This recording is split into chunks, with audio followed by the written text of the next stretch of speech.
Good evening and welcome, one and all, to PACIFIC414 Pop Talk. I'm your host, Mike, and tonight we are going to rip the band-aid off and talk about the Obi-Wan Kenobi finale. We're also going to talk about James Cameron's take on James Bond, the weekend box office, and several other subjects that I found, including a Fist of the North Star musical. Sounds interesting. But before we begin with the ripping off of the band-aid and getting into one of the main subjects, because, well, I'm a Cub fan and I need my pain. Let's see. We've got Phil McCracken here. He says, release the Shatner cut. He also says, rest in peace, Star Wars. His other comment is, Patrick Stewart is Snoke. Make it so. And he says, Paul McCracken is 1 week old. And I want to say hello to the Padawannabe.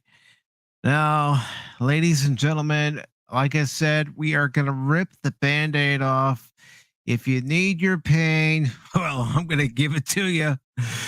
And we are going to go right into one of the main topics of this evening, and that is the Obi-Wan Kenobi finale. So I am including the link into the chat right now. So if you wish to join me and talk about the finale, we can do that together. I will not speak any further of it until somebody decides, you know what, I'm going to join Mike and either share my joy or share my misery.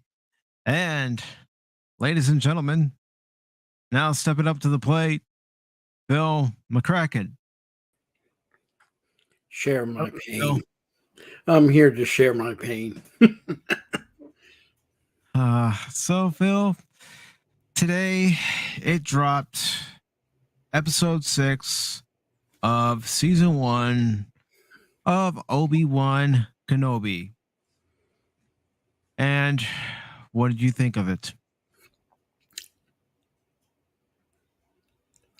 There were things I liked in this last episode, but from start to finish, again, I was against this. I'm like, why? To me, we didn't need Revenge of the Sith 1.5. To me, that's what they were trying to do. This is what they were trying to give a lot of prequel fans, because at this moment in time, they're the ones biting most for Star Wars. For me, I could have did without this, but I went into there and I watched this from start to finish. First episode I loved. Everything between this episode and the first one, utter garbage. This last episode, the only thing I really loved was Anakin / Darth Vader saying, finally, Obi-Wan, I'm not your failure. That was beautiful, because I have never saw Obi-Wan as a failure. And that was pushed on to a lot of fans. Oh, Obi-Wan's in distress, PSD, yada, yada. You know, I didn't buy it. So overall, I'm glad that it's over. I don't want to see season 2. And I hope Disney can leave Star Wars, the original trilogy characters alone, move away from the prequels, and go into new Star Wars. Maybe they'll have better material for new Star Wars. Mm-hmm. That's what I hope. But I, as far as Disney as a company, they're Warner Brothers. I don't have really an ounce of faith in any of the people there. And that's, a valid point right there. You don't have any faith after all. You and I were watching episode 1 of Kenobi together. We're watching it in a Discord. I'm not going to mention who, Mhm. but we were watching it in a Discord, and all of us who were there in that Discord after episode one were giving it some praise because that first episode was pretty decent. Yes, it was. I actually, even though I was against the series, the first episode, if you remember, I said I felt Star Wars was back. Forget the 4 minutes of Luke and the Mandalorian. Forget all that. I thought Star Wars was back. I was like, okay, I have no complaints in none of the episode of in episode one, and how quick that night turned from a high to an ultimate low when episode two was over. And like I said, you were there. Yeah. Yeah. It- We watched episode one and episode two together. And episode two, it felt like you had a nice, you know, 4-run lead going into the bottom of the ninth, and you end up blowing it. You let that team come up in the bottom of the ninth and come back and win the ball game. You blew the save. yep. Uh, I will say this: all the rumors that were said before this series came out was 100% true. Everything that they said. There was nothing that was said or leaked that was not true. And hello, Gap Stargate. How are you doing this evening? No, because as I'm watching the finale, and I even watched it again. Yes, I watched it again before going live here. I'm going, oh my gosh, every rumor that was talked about, it's happening. It's happening Yep. before my eyes. Everything. I mean, the Reva deal, the whole thing. But no one is supposed to know anything about Luke and Leia, not even Luke and Leia themselves. Mm-mm. Nothing. Now Leia knows everything. Reva knows everything. Luke is the only one left pretty much in the dark. And like I said, I do not recall Bail Organa holding any type of rank in the Jedi Order. None. Zero. No, he was Now, a he helped senator. the Jedi, he worked with the Jedi, but he had no order, no rank. Uh, Yoda, in his last scene in Revenge of the Sith, when he sits down with Bail and Obi-Wan, what did he say? Disappear we will until the time is right. This wasn't the time that was right. Now, granted, Bail needed help. Bail is the ruler of a planet. He has the finances that if he wanted to hire 10 bounty hunters to go rescue Leia, he could have done it. He could have Mhm. turned to he knows Ahsoka. Ahsoka's working for him.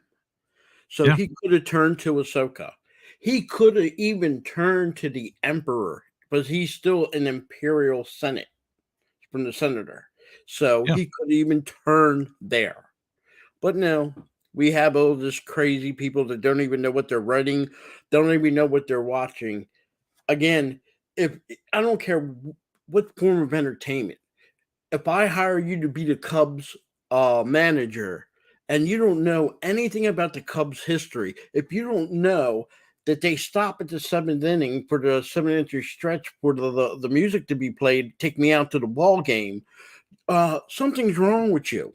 Maybe you shouldn't be the coach of the Cubs if you don't at least know that. Anybody walking into anything, you at least know what you're walking into. These people didn't. The actor who played the Inquisitor, yeah, he never even looked at anything for about the Inquisitor or anything. No, One he of the, never watched Rebels. one of the first things, I don't care what form. If I'm doing Batman, I'll have the time to do research, reading, watching, and probably even speaking to people that have worked with Batman or on a series with Batman, a Batman. That's just common sense for an actor. But nowadays, it seems like there's an arrogance in Hollywood, arrogance with the story writing, and I hate to say this, an arrogance with the very companies producing movies and entertainment. It's a cancer. It Mm-hmm. is a downright cancer, and it has leaked in all forms of entertainment. Yep. So, And Padawannabe, your takes on either the finale or the series as a whole for Kenobi? As an OT fan, it makes me feel for fans like you and me that we have to make the story fit. We shouldn't have to. You know, it should be, they almost wrote this story. It should have a different ending. If this was a standalone series, you'd think it would have a definitive ending. We know from being OT fans, it can't have that. So I've heard people refer to it as kind of the no real threat idea because we know the outcome of almost 100% of these characters. Mm-hmm. And I feel for that. I don't want my old fans to not love Disney, but or not love Star Wars, but I have recognized for a long time Disney Star Wars while being Star Wars. The love I have for the first 6 movies, they're not the same people. It wasn't the same time. And it's much like, say, I loved Blade Runner, the first one, and then them having a remake. It's like, gosh, so many years have passed. They can't recreate this. Even if they get the same people together, they're not going to create the same feeling. They can come close, and but they need to do more research. And regardless of how much research these new Disney hires have done for their roles, they're not doing enough. Mm-mm. As much as any of these hires that, Ming-Na Wen is an exception. Tim Morrison was there from again. Mark Hamill was there for the. There's a few of these people that they work with that bring it. Katie Sackhoff and some of the ones that were there before. So they bring a different gravity when they come, and they're huge Star Wars fans. But we've seen the writers, some of the actors don't know anything or even who they're dealing with as far as characters and stories go. But looking at the series, I think it's an upturn from Boba because I think it was a little better. But again, I'm upset with those 2 series. We have to make them fit. They're forcing us to make them fit if we want to accept it. And that's hard to swallow as a fan. So I'm there. I have to place everything on a shelf in its own place. You know what I mean? Even if I Mm-hmm. put them on a Star Wars shelf, I would have all my, 1 through 6 and Clone Wars and Rebels, and that would all be set aside. And then I would have the Disney stuff. It'll be on the shelf, but it's a different Star Wars. I'm not going to put it all in chronological order and go, this happens before this, and this happens before this, and So I'm just not integrating it the same way, which maybe, and that could be a reason why I'm I'm on a 6 out of 10 as accepting, as opposed to a 4 where I'm not gonna accept it, So it's close. It's going up. I thought the series, of course, it could have been better. Um, little things for me. The finale, it was little things. If Disney decides to keep doing Star Wars like the old characters, then they really need to do their research of what's out there and make it more. Of course, they got to make it good, but they got to make it more for the fans and the idea that we don't want to have to question anything. Just make it and go, wow, that fits in so good everywhere. And maybe the only thing we worry about then is, these camera angles were a little bad and this guy didn't act quite good. I'll take those things. A lot of us have said that. I'll take a mediocre product if the story is so good, or I'll take a mediocre story if the acting really pulls you into it. Everything doesn't have to be 100%, but man, everybody's got to do that research with any of these characters. If we want somebody to play Superman, we'd love for somebody to know something about him, and we have seen over the years people that did go into series or movies maybe not knowing, but they all researched it up. Not until recently has this become a thing, where, oh, I'm going to give you my own spin on your age-old character. That's a very new thing in acting still, and we're getting used to that, specifically kind of even in this series. But I'll bring up an example, and this is the old part of me. There was a TV series in 1978 called Battlestar Galactica. mm-hmm. It took the spot because Captain America got canceled. So they approved the premiere, which was a movie. It's the very first episode of it. It was a huge hit. So they approved the continuation of the series. The writers of that series, even if you watch it today, you would love Battlestar Galactica, the original. The writers were writing so hard, so fast to keep up that they were literally giving the actors the script with the ink still running. That's how hard they were keeping up. Yet they still managed to make quality television because the writers knew what they were doing, even though they were in a hurry up mode. They couldn't make a mistake because they don't have another day. They literally were given their scripts on the day of shooting. They didn't have any opportunities. Yet that first season, and it only had one season, every single episode was a hit on television. Follow that up years later when the Sci-Fi Channel had Friday night, the most popular night of television. That's what it was defined. And it had Stargate SG-1.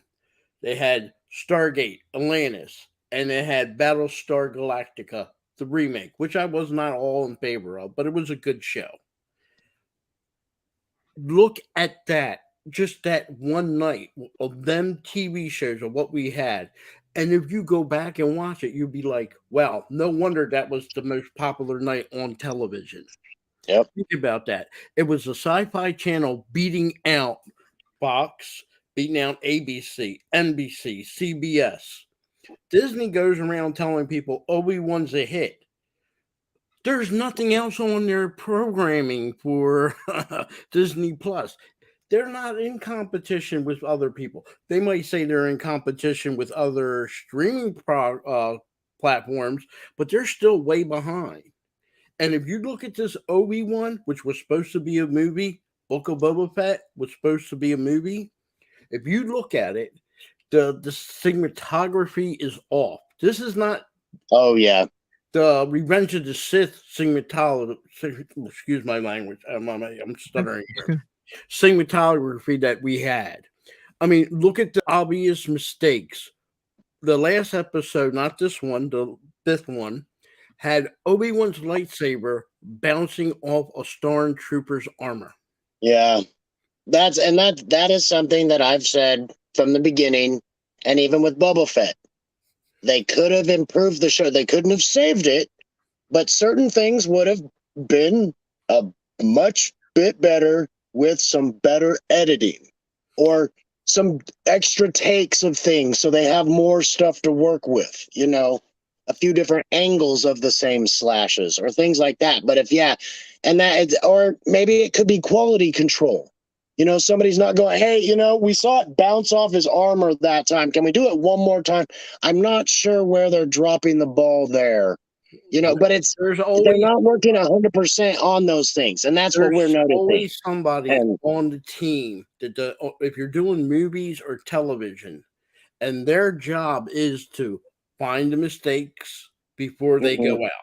Now, not all the time do they catch it, okay? Gladiator, when he's in the arena, you can see a jet flying over top his head. Unfortunately, he got in there. Tom Cruise, Days of Thunder, when he's talking with these other couple, the lady calls him not the character's name, but calls him by his real name, Tom. It made it into the movie. Oh, Mistakes yeah. happen. Mistakes happen. Don't get me wrong. But in this day and age, Disney is not limited to time constraints. They control Disney Plus. If they wanted to make another complaint, why are we getting 40 minutes, 30 minutes, 50 minutes? Disney does not have the time constraints of ABC, NBC, CBS. They don't have a commercials that have to pop in there. If Disney wanted to make a 2-hour episode for the first episode, they could have done it. No one can tell them no. If they wanted to make a 2-hour episode of the final show of the series, if they wanted to make every episode an hour long, nothing stops Disney because they control the platform. The whole purpose of Disney Plus is for them to run it their way. And again, they're not limited to commercials. They're not limited by the network telling them, okay, this is this and this is this. They are in control of themselves. They're shooting their own selves in the foot. But yeah, I agree with all that. I hate to say this.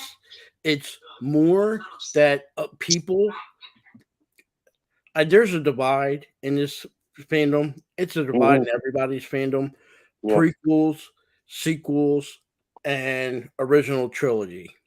Prequel people were going to love this more than anybody because they got Hayden and Ewan McGregor. More power to them. I'm not knocking it. That's what they wanted. That's what they got. But I'm an original trilogy person.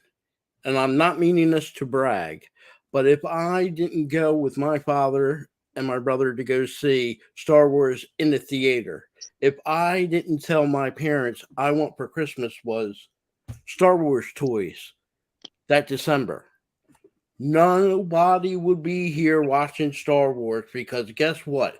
It was us that went to that movie. All the kids that at that time went there to say, we want these toys.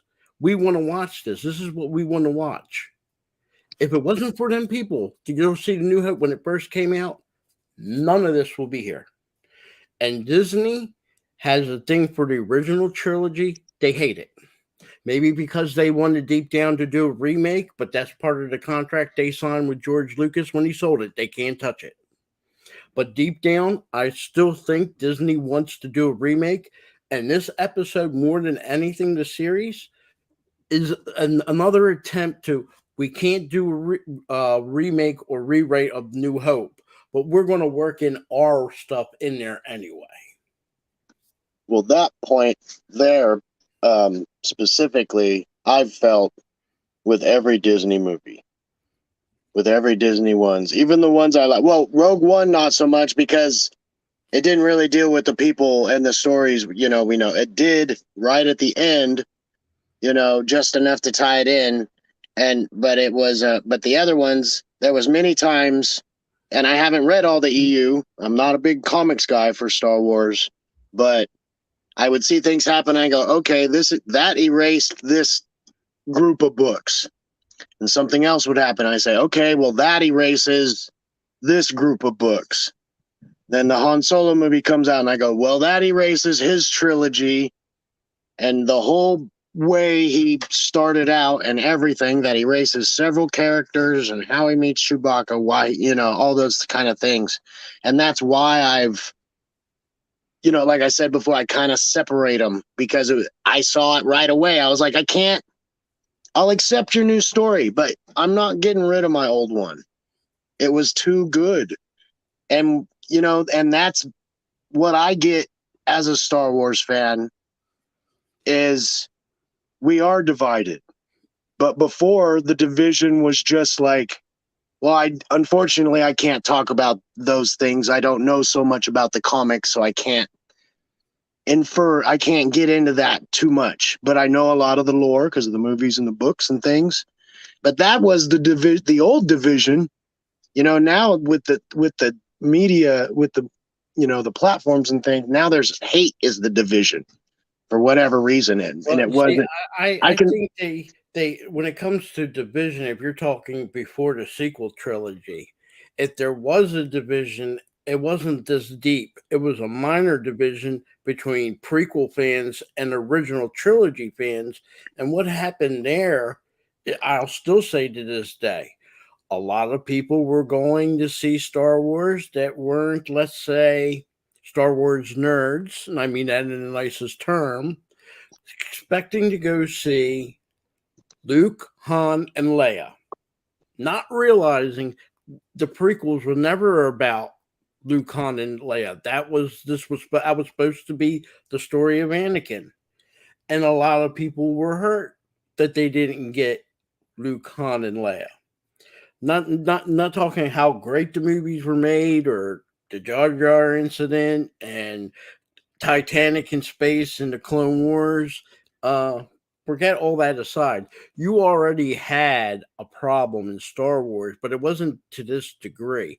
Let's just say a lot of it had to do after the last Return of the Jedi and before the first true book for the EU under Timothy Zahn, 83 to 91. That was what we called the dark times. We didn't have anything. Yeah, we had two lousy Ewok movies that nobody really wanted because not everybody loved Ewoks, and we got the droid cartoon. Most of that's been thrown away and outcast by now by Disney. But yeah, I mean, as far as the books, people loved the EU books. When they came out for Shadows of the Empire, everything was made out to be just like a movie release. You had games, you had toys, you had comic books, you had regular books. The malls were packed with Star Wars stuff. The only thing missing was a movie. And if anybody wants to see how you want to insert something in between two movies, Shadows of the Empire is the way to go. And to this day, I always wished, even under Lucas or even Disney, that they would have done a animation or CGI movie of Shadows of the Empire. When I saw Shadows of the Empire, I thought that was going to be the next movie series in Star Wars. People were hungry for, and I blame, and a lot of people get mad at me for saying this, I blame Indiana Jones. Indiana Jones was the main cause of why there was such a long gap between Return of the Jedi and A Phantom Menace. I think we would have had it a lot sooner, the prequels, than what we got in 1999 when it came out. And that did affect people. And when it did come out, there was a large group of people. I'm not talking the diehards. The diehards know everything and knew that wasn't going to be about Luke. But you had a lot of people who were casual Star Wars fans. And nowadays, you can't say casual. Not very deep into the lore of Star Wars. That just wanted to see Star Wars. And the first comment, where's Luke? Well, this ain't about Luke. And that had an effect. I loved the prequels from the day I went to the movie theater to see it. When I took my kids and my nephews, I loved it. Episode 2, I could have done a little bit without the Titanic in space type deal with Anakin and Padme, but other than that, it was okay. It was Star Wars to me. And Revenge of the Sith, I still say to this day, after The Empire Strikes Back, that's my favorite Star Wars. So, and I cannot say anything under Disney that Disney has touched. Disney has failed live action from after Walt Disney died. There's no, and it's particularly in the sci-fi, Black Hole, Space Mountain. Let's see. Tron, both the first. I was going to say, even the first Tron wasn't a success. $15 million to make. It made a $30 million profit. And if you look what Empire Strikes Back made and cost, that was peanuts. So Disney in the 90s saw all these series making money. What did they do? They go and buy John Carter, the rights to John Carter, the most expensive movie ever made, and it flopped big time. If you want to know why Disney went out to start buying Marvel and Star Wars, it's repercussion from that. The only thing that kept them afloat and that was successful in the early 2000s was Johnny Depp and the pirate movies. Originally, that wasn't supposed to be a series. That was only supposed to be one and done. And they never expected it to be a hit. They were only hoping it would draw attention to go see the pirate ride over in Disney. But Pirates became a huge hit and put Disney back on the map. Most of the success and the money they got from that's what they used to buy Marvel and Star Wars. Well, let's not forget that they also purchased 20th Century Fox too. Yep. And Pixar. Remember, they could have had Pixar a lot cheaper, but they let Pixar go. And then when they realized Pixar is making money, we have to reacquire them. So they had to rebuy. They actually lost money by rebuying them because they could have had them a lot cheaper when they were working with Disney. So this is a question I want to ask both of you. I think you both have this experience. I think we've all seen everything Disney's put out under the Star Wars banner. And from me being an older fan, looking from that through that lens, I can say probably Rogue One and then the game Jedi Fallen Order are probably the only two things that Disney has made that doesn't disrupt what Star Wars was and still fits. Still fit. They didn't have to change anything. I didn't feel as a fan I had to go, oh, okay, well, if you interpret those words this way, then maybe it works. But those are the only two things that I've had zero qualms about. I don't know if you all played the game necessarily. I've seen this the animation as a whole as a movie on YouTube. As far as actually playing the game, no, I didn't play it. I just got all the cutscenes. They have a lot on YouTube where they just take the cutscenes and make it into a movie. And I watched that. And I think Mike has I think he's played Fallen Order. Yeah, and I'm pretty sure you both saw Rogue One. So how do you feel about those two in particular? Because those both are Disney, right? Fallen Order, even though it came out a while ago, is still Disney. Yes. Yes, it's still under Disney, Star Wars. And as far as Rogue One is concerned, it's a decent movie. I'm not saying it's the greatest Star Wars movie ever made, but it's decent. It's probably the best one made under Disney. As far as Fallen Order is concerned, I enjoyed the game from start to finish. And how do you think they fit in? Do you think they fit in with our old lore, no problem? No. Or do you think there's a couple things and you're like, no, that threw it off? Not as far as Fallen Order, but as far as Rogue One, let's be honest. That movie had just as much as people complain about Han Solo, had 90% reshoots. Rogue One had 70% reshoots. And if anybody knows about movies and television, you never want to go above 20 before you actually start losing money. You can even see at some points in the movie that was released, Rogue One, where you can actually see it as two movies.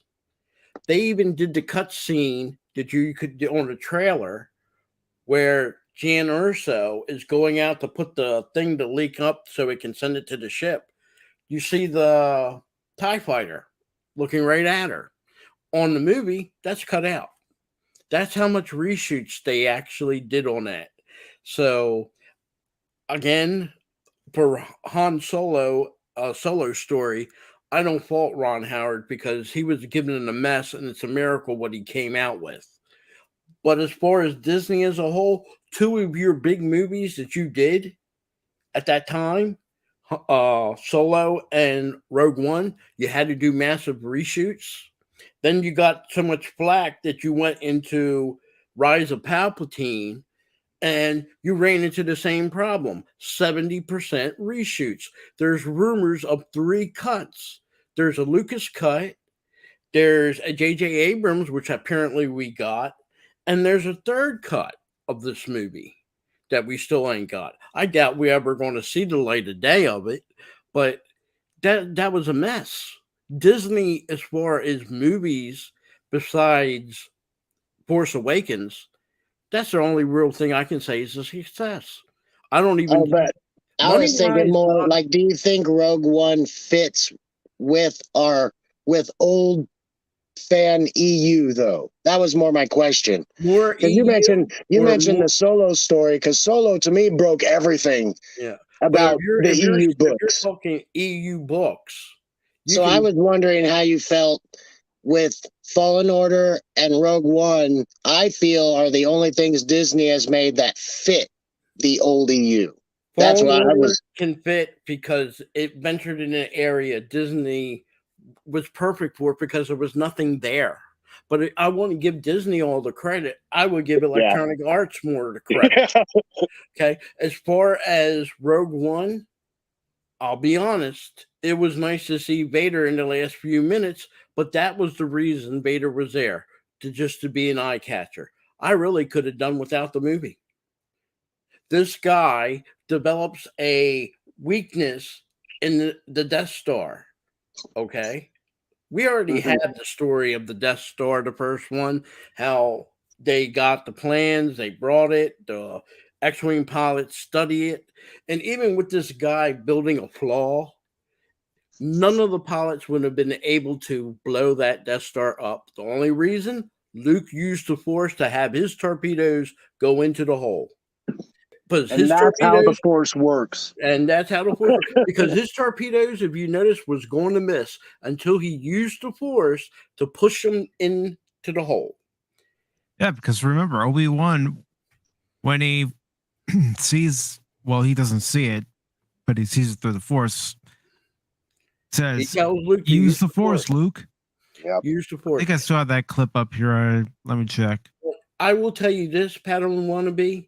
What I think is great Star Wars, that one people that fan made that did that cut for the Obi-Wan Darth Vader fight, that is the best Star Wars I've seen yet in the last 20 years. Just that scene of Darth Vader and Obi-Wan, actually everything, it didn't take anything away from the actual movie. It improved it. I forget the term, what they call the company that made it in the scene, but it is. I've seen that. I'm pretty sure all 3 of us have seen it by now. Yeah, I've watched it multiple times when I heard about it. It's awesome. As far as an actual made show, there's a fan-made one called Mission, and it's Darth Raven, and it was done perfectly. And it didn't need no $25 million, which it cost for an episode of Obi-Wan.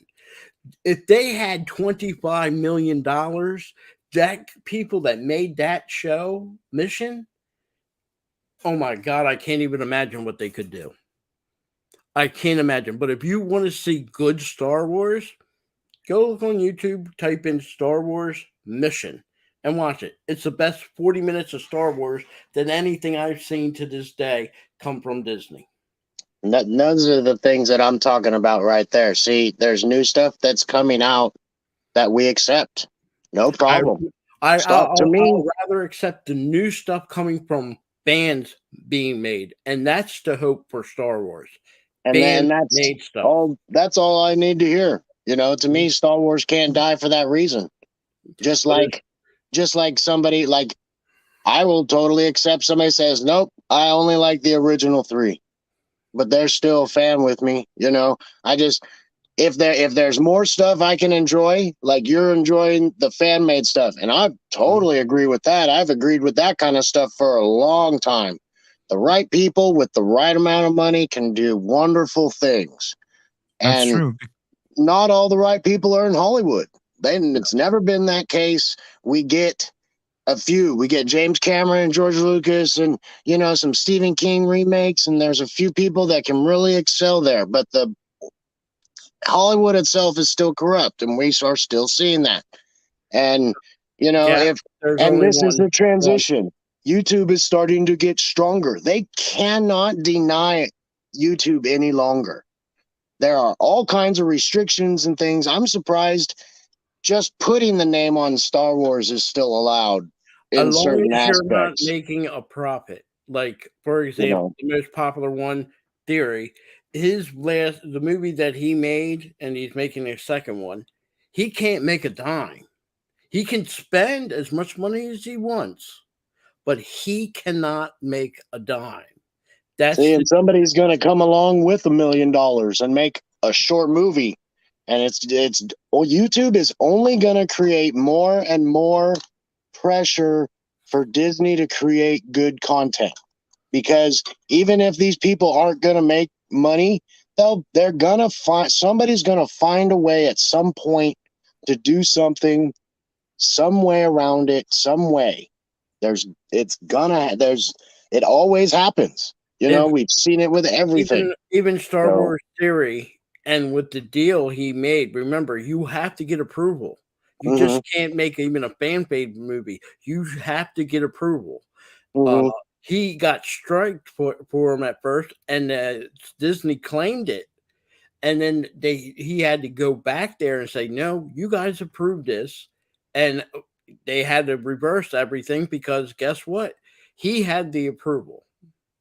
Okay. It isn't like that is exactly what I would expect business to do. They're going to throw a little bit of strength at you, try and make you fold, but we're not going to do that anymore. People are like, I spent the money, man. It's mine. I made it. My story. Yeah. You want a piece of it? I got no problem with that. But even if they shut him down, more are going to spring up. They can't stop all the different platforms. If somebody was to make a great Star Wars movie, again, they can't make a dime off of it.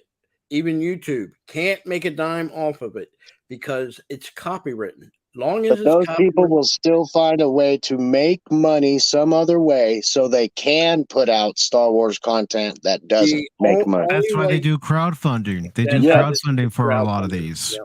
They're very proud to do it, and that's what we want.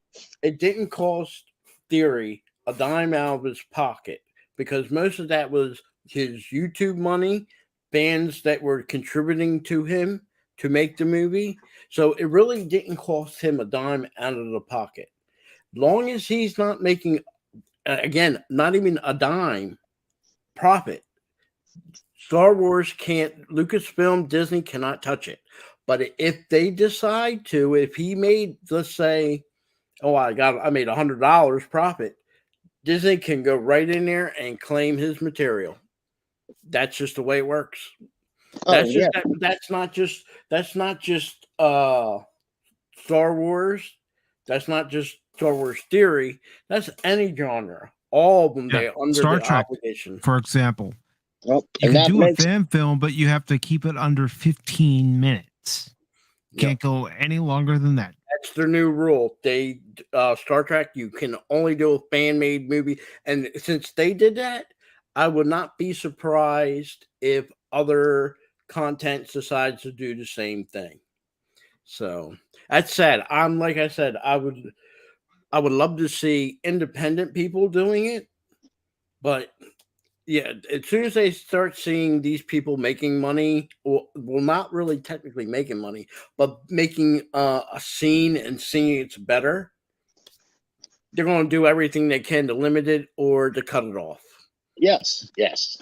That's what I meant by showing a little strength. It's like, they're scared. They don't, they don't really want any of it out there.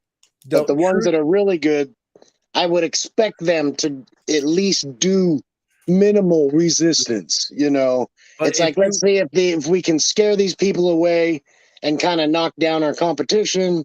And, after that, because they don't have any footing, but I still believe they're going to put the threat out there, The only way to do it, and it was been done one time, And that was back in 1985 with the new Coke. People utterly rejected, refused it. I knew people that drank Coke. As soon as that came out, they're like, nope, I'm drinking Pepsi and RC. Took them 3 months, and guess what happened? They put new Coke off the shelf, and they put classic Coke back onto the shelf. That's how you make a company submit. You want to make Disney submit? Don't buy the Disney Plus. Don't watch their movies. Don't go to a movie theater. Don't even click on anything that has anything to do with their content. You want to break them? That's how you break them. If you want to, I hear this battle cry now. We're going to pick and choose what we want. So Pacific, we're going to a restaurant.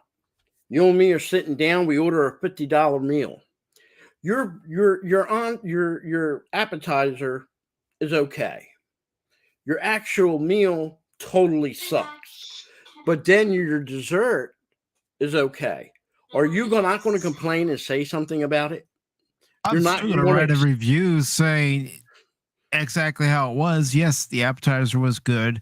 The dessert was good. But the main course was something left to be desired. There you go. For me, it's going to affect my star rating too for that restaurant. Yeah. Could you give it and say, okay, well, the dessert was so wonderful, it's actually 2? No, you technically would say if it's out of 3 stars, I might give it 1.5 or half of 1, even a half. Or you would say, I'm never going back to that restaurant again. You know, I mean, that's something you in today's day people don't do. Oh, I'm sorry, I didn't like your service. I didn't like your food. I'm sorry, I'm never coming back. So they might say to you, well, here's your money back. Come on back another time. No. Oh, here's a discount. Come back for another meal. No. If I'm reviewing your restaurant and you failed me, then you failed. It's a failure. Any way you slice it. I mean, it's equivalent like in sports. If a team goes 0-16, and I don't care if the team only lost by 4 points or more in an NFL game. Wait, Phil. You said 0-16. 25 years ago, I experienced a Cubs team that went 0-14 to start the season. Yeah. You imagine how frustrating that was? You don't say, well, they only lost by 1 run in all them games. A loss is still a loss. Sugarcoating it ain't helping none. It's still going in the record books as a loss. You know? And I don't care who you are, how great a coach you are, and whatever sport you are. When you lose more than you win, I don't care how close you were. Sorry. That it's a losing season, you're a bust. And the following season, okay, let's just say your superstars all got hurt. You might say, okay, I'll give the benefit of the doubt. We'll give you another season to prove yourself. And the next season, you're still below 500 with the superstars on your team. No, that's it. You're done. You have to start making changes. You have to. And same thing for these companies. But see, they got to inject the wokeness. They got to inject PR. They have to put in politics. None of this belongs in our entertainment and sports. None of this. I don't care what they make a character look like, what color it is. Reva could have been red, an alien. Could have been a Twi'lek for all I care. If I didn't like her as she is now, and they put her and make her a Twi'lek, and if she has the same script, I'm still not going to like her. You know, there's not going to. It doesn't change what you're giving me candy in the eyes. If the acting isn't good, and I am not faulting the actress, but sometimes it's not the actor's fault. It's the script that they got. You know, nothing against the actors, but 99% of the time, it's what they're reading from their script. And good evening, Pops. How are you, brother? Oh, I'm very blessed, my friend. That's all you guys are out here live and trying to catch up on stuff myself. Thought I'd hop in here and see what's going on. Right now, we're discussing not just the state of Star Wars, but our thoughts and feelings when it came to Obi-Wan Kenobi as an entire series, and also more specifically the finale itself. All right. Well, don't let me interrupt. I'll let you guys continue with your take. Here's the big thing for everybody here in the panel and everybody in the chat. Here's the thing. We get told why and how, beyond me, Obi-Wan has PSD, suffering because of everything that happened. He didn't have that at the end of Revenge of the Sith. He didn't have it in Rebels, but magically it supposed to appear in the series. And in the very beginning, you get a little bit taste of Obi-Wan is, down and out. But magically, how long was this show supposed to cover in time? A couple days? Magically, in a couple days, he turns into the old Obi-Wan and he's cured of PTSD. Yeah, I never got the impression that he had that at all. I just was like, oh, with what he had to do, he's just in utter anguish. But I heard what they were saying too, and it's like he didn't get that because he would still, in the fight with Vader, he would be flashing back. He wouldn't be able to control it. If he really had PTSD, it would have been a different story. He wouldn't, he wouldn't have been able to do what he did. Not the same way, that's for sure. I have to say that take is actually the one that I took the most grief for, because back in episode 1 and 2 when I did my video where I ranted about these 4 or 5 really big plot point issues I had, that was the one that most people had issues with me saying, and I'm like, this would make more sense if he had PTSD a year or 2 or 3 after the events of Revenge of the Sith, but it's been like a decade. So it's been a decade. He's not connected to the Force. He buries his lightsaber in the sand. He's completely useless to protect Luke. He suddenly meets Leia that's inspired him, and now he gets his Force back within a couple minutes. It's so freaking stupid. I don't even know what to say about all this. Is set 5 years after Revenge of the Sith. Am I correct? No, There's I don't remember. I think isn't Rebels T-minus 5 years from New Hope, because 5 years. I think this is supposed to be. It's supposed to be 5 yeyears after this. So this is supposed to be like 9 years, and then there's 5 years is when Rebel starts, and I think it's like that leads right into run there. I'm not 100% going to be certain on EU stuff though. My timelines. Plus they muddle with it, so I could be off. Because I think the way it's supposed to be set, if I'm going by how Disney does it, it is Rogue One, Rebels, and then this Obi-Wan. Now, if I'm wrong, I'm sorry, but Obi-Wan that's not right. in Rebels, when you see Obi-Wan face Darth Maul, first thing, Ezra shows up there. First thing he says to Ezra, "Get off my yard, get out of here. You don't belong here, you're not supposed to be here, go."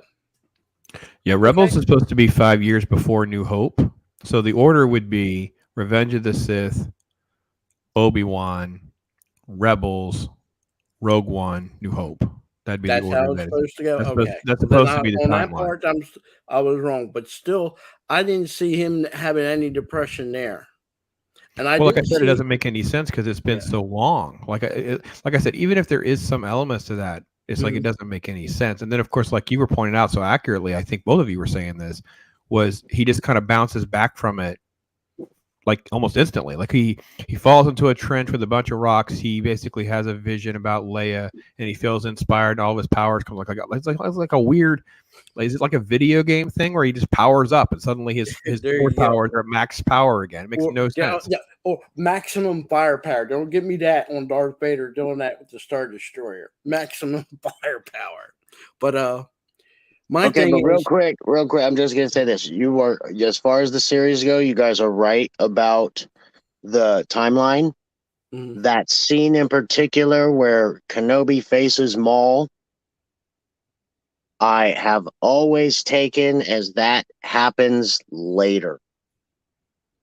And with me watching Kenobi, the way it fits in for me is the timeline. They could very well, Rebels could be kind of happening near or around this exact same time. But that scene in particular, Kenobi is all gray, being like he is in A New Hope. And he does his stance differently. And it sucks that I have to even think of this. and to do that. But anybody who's watched Clone Wars and Rebels knows they're not exactly congruent and things like that happen. But that was always my take on that, is because Maul had a different lightsaber. He's got the broken one, and then all of a sudden they showed it again in Solo, and it's like, oh, when does he get that? So that was my take on that. But the timeline for most of the series, with the exception of a couple things, is where you guys said it was. Well, like I said, at the end of Revenge of the Sith, even though he pretty much chopped up Anakin, doesn't know he survived, but he chopped up Anakin. He walked away. He walked. And the original, there's a clip. They don't have the voice on it, but Hayden Christensen does the part. He's supposed to say, "Obi-Wan, help me," and he, like I said, that's when he turns to walk away. But you can still see it on the Revenge of the Sith. You can still see him say it, but you don't hear it. So if he's bald enough to walk away and leave his Padawan, or whatever you want to call him, his best friend, burning up like a Rice Krispie, yeah. I think you guys, I was going to ask, what did you guys think about the timeline issue that it sort of creates now? That, because in the finale, because obviously we've had a whole season where he builds a relationship with Leia, but now at the end he goes and he meets Luke. So just because he says, hello there, like he has to have that line. Doesn't it bother you that they just basically have created a relationship to Obi-Wan compared to like the first impression stuff that we get in New Hope? Like, I just hated all of this. Well, they did say, if you remember in the New Hope, Obi-Wan even admits trying to give Luke the lightsaber beforehand, before we actually see it on the screen, and that Owen chased him away, told him to go away. So I don't doubt he knows Luke, bumps into Luke. I want to say he was over at the Lars homestead for dinner, but you better believe if he saw Luke in town like Mos Eisley or something, he probably said hello and everything. But as far as Leia, I have the whole Leia stuff. No. Why does she know everything now? Luke doesn't. And it's not a boy versus girl type of thing. Obi-Wan was never supposed to leave Tatooine. That was his mission assigned by Yoda. Yoda said for him, go take him to his family. Obi-Wan volunteers and says, I will watch over the boy. Bail's job was to watch over Leia. That's Bail's job. And I hate to say this, Bail traveling to Obi-Wan and say, you need to help me get her back. I'm sorry. His job is to watch. The whole point of him watching is to avoid what happened in the very end, towards the end of this last episode. Somebody going after Luke. Well, it creates even bigger issues, right? Because just the fact that Obi-Wan shows up after the Leia kidnapping shows there's a connection between Bail and Obi-Wan. So let's just presume after the first catch and release of Princess Leia, that's what happens. They got to catch her and release her at least 2 or 3 times in this freaking series. But let's just assume it goes sideways. All they got to do is just go back to Alderaan and get Bail now. Like, all of this is just so stupid that no one in the room thinks about any sort of like long-term consequences of any of these little jangling of the keys and Easter egg type nonsense. I don't know, Mike, you've been quiet. What do you think about some of this kind of stuff? Darth Vader is not going to forget that. Obi-Wan came rescuing the little girl of Bail's daughter. I'm not saying he connected the dots, but he knows, hey, Bail is up to something with the Jedi. And even if Darth Vader isn't going to do anything about it, Palpatine is surely going to do something about it. That's the whole point in A New Hope. When you see the Death Star going over there at Alderaan, is because they've tied it to the rebels, not to the Jedi, to the rebels. And that alone was justification for them to use the Death Star on them. So let's do this. Let's challenge ourselves a lot. Definitely for myself. what aspects of the show did you guys actually like? Is there certain scenes that you like? Because I actually didn't mind in episode 6 some of the fight scene in some ways. I hated the dialogue around it. Like they would just they're have a decent fight scene, but then they would give Vader a really stupid line or Obi-Wan a stupid line and take me out of the moment. But Did you some of it was notice the okay. colors? Do you notice the colors of the lightsaber? When Darth Vader starts talking about him as Anakin, you got the blue light from Obi-Wan's lightsaber. Yeah. As soon as you get the Darth Vader and him coming out, you see the red color of his lightsaber on his face. I found that quite interesting. Amen to that, brother. They are not writers; they're morons. I agree with that. But the only line I liked in this whole entire series, and it puts to rest, and again, no purpose of this series, but it puts a rest to it. Obi-Wan, I am not your failure. That was Finally, stupid. Again, okay. You like that? You like that part? I think it may be for some people that do like this series or this idea of this series coming out. Oh, That okay. puts an end to this. Obi-Wan is PSD. Yeah, that's fine. I mean, I just hated it because it's like this wouldn't be Vader. Like Vader doesn't act like Vader. He doesn't have his march. He's not menacing or intimidating.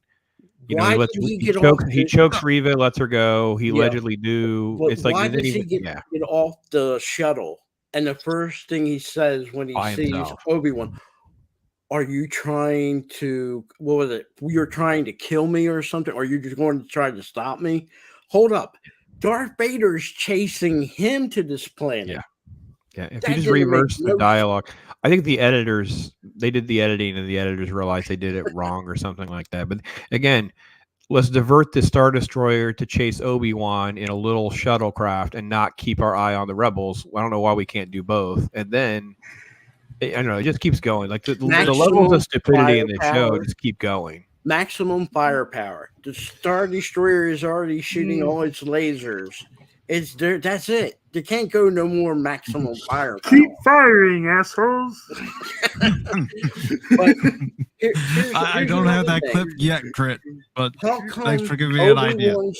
Shuttle has warp drive, yet the ship that he's on, that he gets off of, doesn't have warp drive. Well, speaking of that shuttle coming out of that ship, I thought that shuttle was too big for that ship. I want you to come out of the ship, and I'm going, that's far too big. Everything in this series, when it comes to ships and their crafts, they got it all wrong. From snow speeders attacking like attack helicopters. You know, I had someone tell me, and I can give it a little credence. Okay, it might be able to take off like a Harrier jet, but it does not drop and can survive a drop from the ship. No. And real quick, Godzilla Air brings up a very good point, because it's something I was muttering to myself, not in my first viewing, but in my second viewing as well. Why didn't they launch TIE fighters to attack that ship and blow it out of the stars? I have a whole answer for that. No. Because in episode 4, they didn't shoot the escape pod because for whatever reason. So they just didn't have the extra fuel for the TIE fighters to send in the opposite way. I think Gap's got it right on the second quote where he talks about gas is just too expensive. They didn't want to spend the money on gas. It's freaking brilliant, man. It's hysterical. No, so I mean, look. How would the rebels escape in episode 5 if there's a Star Destroyer in the orbit? Like, why? How do they even get off the freaking planet? Yeah. It makes no sense. They would have been, as soon as they opened the top docking bay to let the ships come out, a Star Destroyer is going to aim its lasers right in that hole. No ship would have been able to get out of there. And all they have to do with the writing on these shows, that's what it says. Like it's one little moment of dialogue about assemble the ion cannon. It's like this whole prep when they're like standing around in episode 5, like there's supposed to be a sense of urgency to get off the planet, but everybody just stands around. There's like 10 minutes of screen time where no one's packing anything up. All they had to do instead was just say, we have to assemble this ion cannon so we can get past the Star Destroyer Obi-Wan. We just need a few minutes to do this. Like it really, all the writers take is just a juvenile level of canon knowledge, and they can fix some of this stuff. But most of it's just written by a bunch of tards. I don't even know what to say to myself about all this kind of stuff. Well, even when it came to the Obi-Wan and Vader fight, there could have just been one, piece of dialogue between the two, and the rest could have been the fight. I would have preferred it to be that way instead of getting, a little bit of dialogue here, a little bit of dialogue there with Vader saying a dumb line, I see you've gotten your strength back, but you're still terrible. weak. Yeah, that was piss poor writing. It seemed like that was the perfect chance for them to repeat, because they love to repeat lines, right? They contrive an entire scene just to repeat a line from another film. That literally could have been the master Padawan type comment again, like, I am now the master. You are the weak one. There could have been easily some sort of contrived line there. Instead, they went with this terrible, I don't know, it's just not Vader. Vader was done wrong these last 2 episodes. Forgive me if I do not know the dynamics of hyperspace, but Obi-Wan senses Luke's in trouble, and he's on whatever planet in the galaxy, and he's taking hyperspace to Tatooine and manages to get there a couple minutes, or let's say 20 minutes after the lady is chasing. How did Reva get there? How did Reva get there? She teleported. She was able to fly like Superman. She used the Force, and she was able to fly like Superman. The Enterprise went over, they beamed her up, and they transported. I was going to say, I have something on my subboard that I can play. Let me just get to it. So I got to go to. Here we go. This is what she did. I'm on Tatooine now. We didn't say hello to Woopah Troopah. They came up in here. How you doing, Woopah? Hey, happy Woopah Wednesday to all who celebrate. Yes, it is Woopah Wednesday. So everybody, please. That should be a name of a stream, bro. You got a stream called Woopah Wednesday? I do have Woopah Wednesday streams. I don't have them right now. I'm on a little bit of a break because I had 23 episodes of me playing Pokemon Red. Sorry. But there's one thing I want to bring up. At the beginning of this show and towards the end of the show, there was a guy who was in charge of the sandfish. He had a southern accent.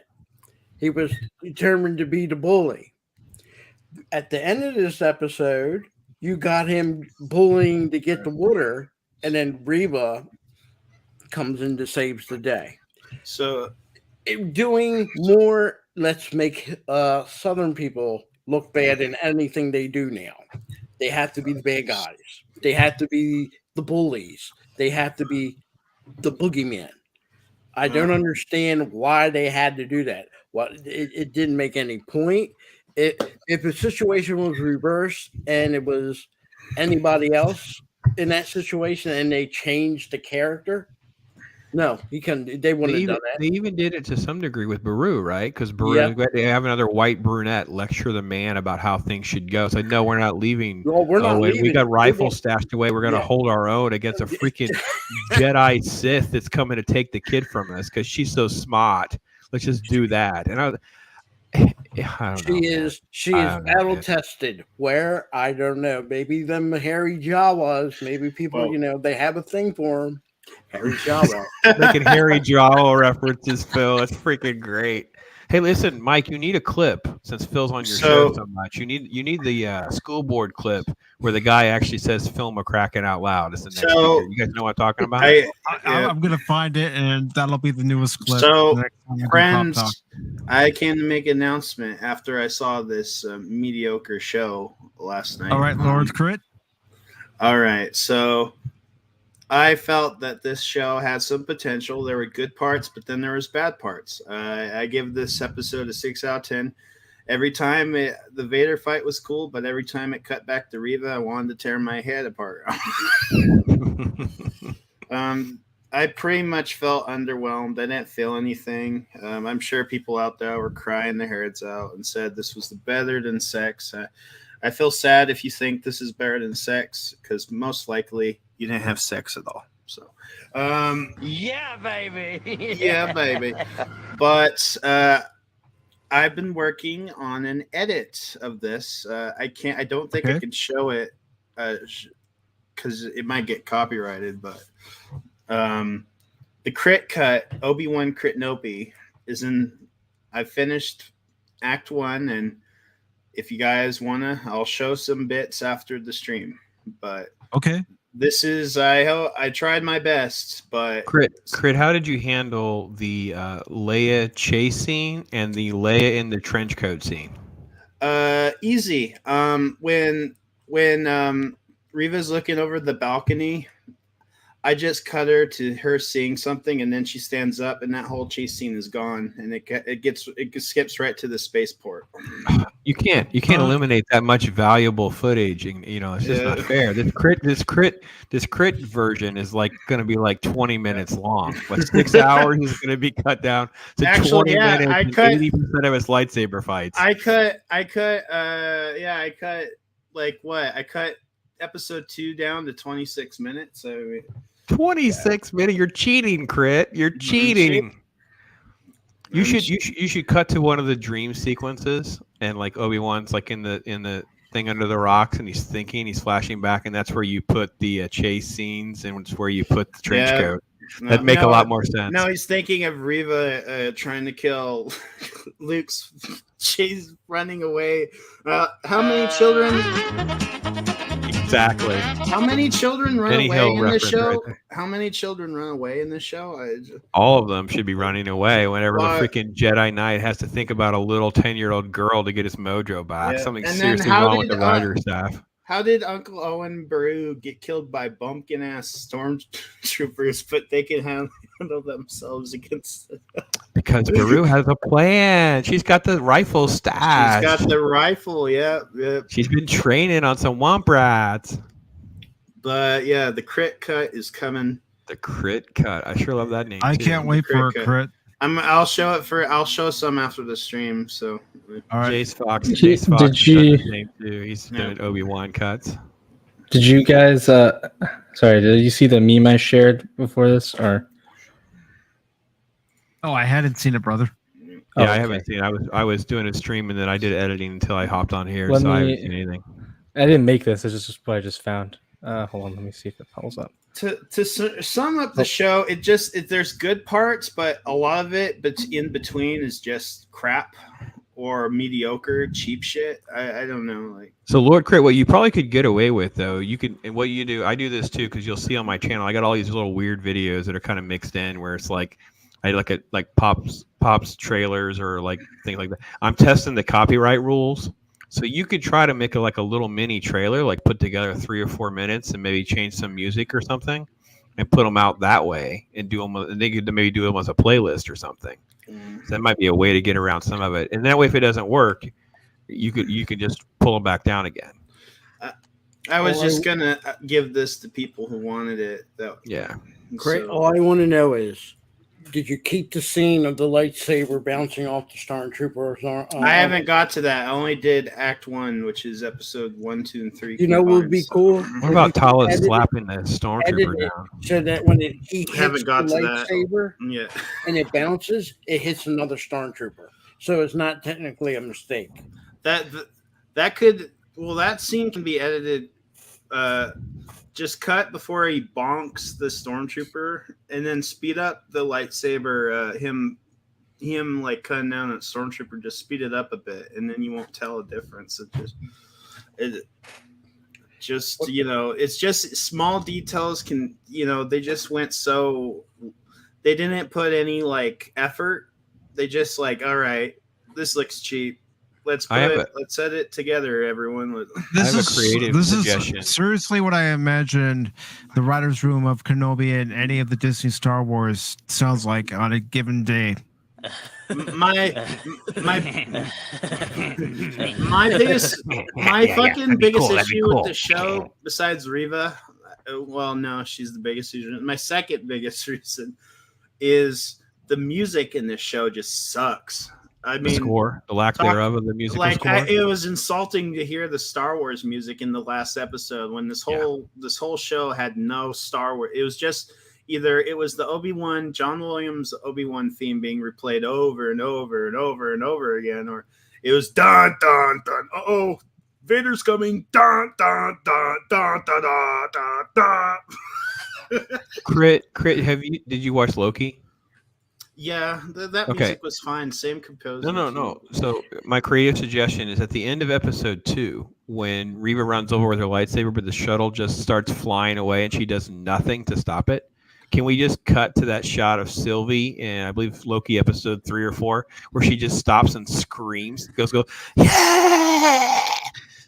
That's what I want. I want you to cut to that with Reva's face reeing. That's what I want right there. I wonder if I could if I minimize this so you can't see it, but you could still hear the audio.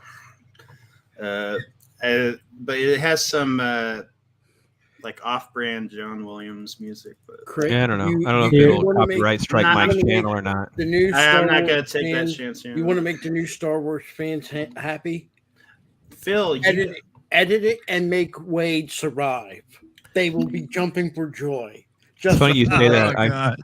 It's funny you say that because I actually reached out to somebody today to design my shirt. I want a shirt with the Rebel logo, like in gray, and then in yellow letters in Star Wars font, the R.I.P. Wade. I'm going to have a shirt made. You guys are down and get my shirts. I'm going to get into the shirts, man. R.I.P. Wade. I like man. that idea. Hey, Mike. I like that idea. Mike, I shared my favorite clip from the last episode. All right. My favorite. Yeah.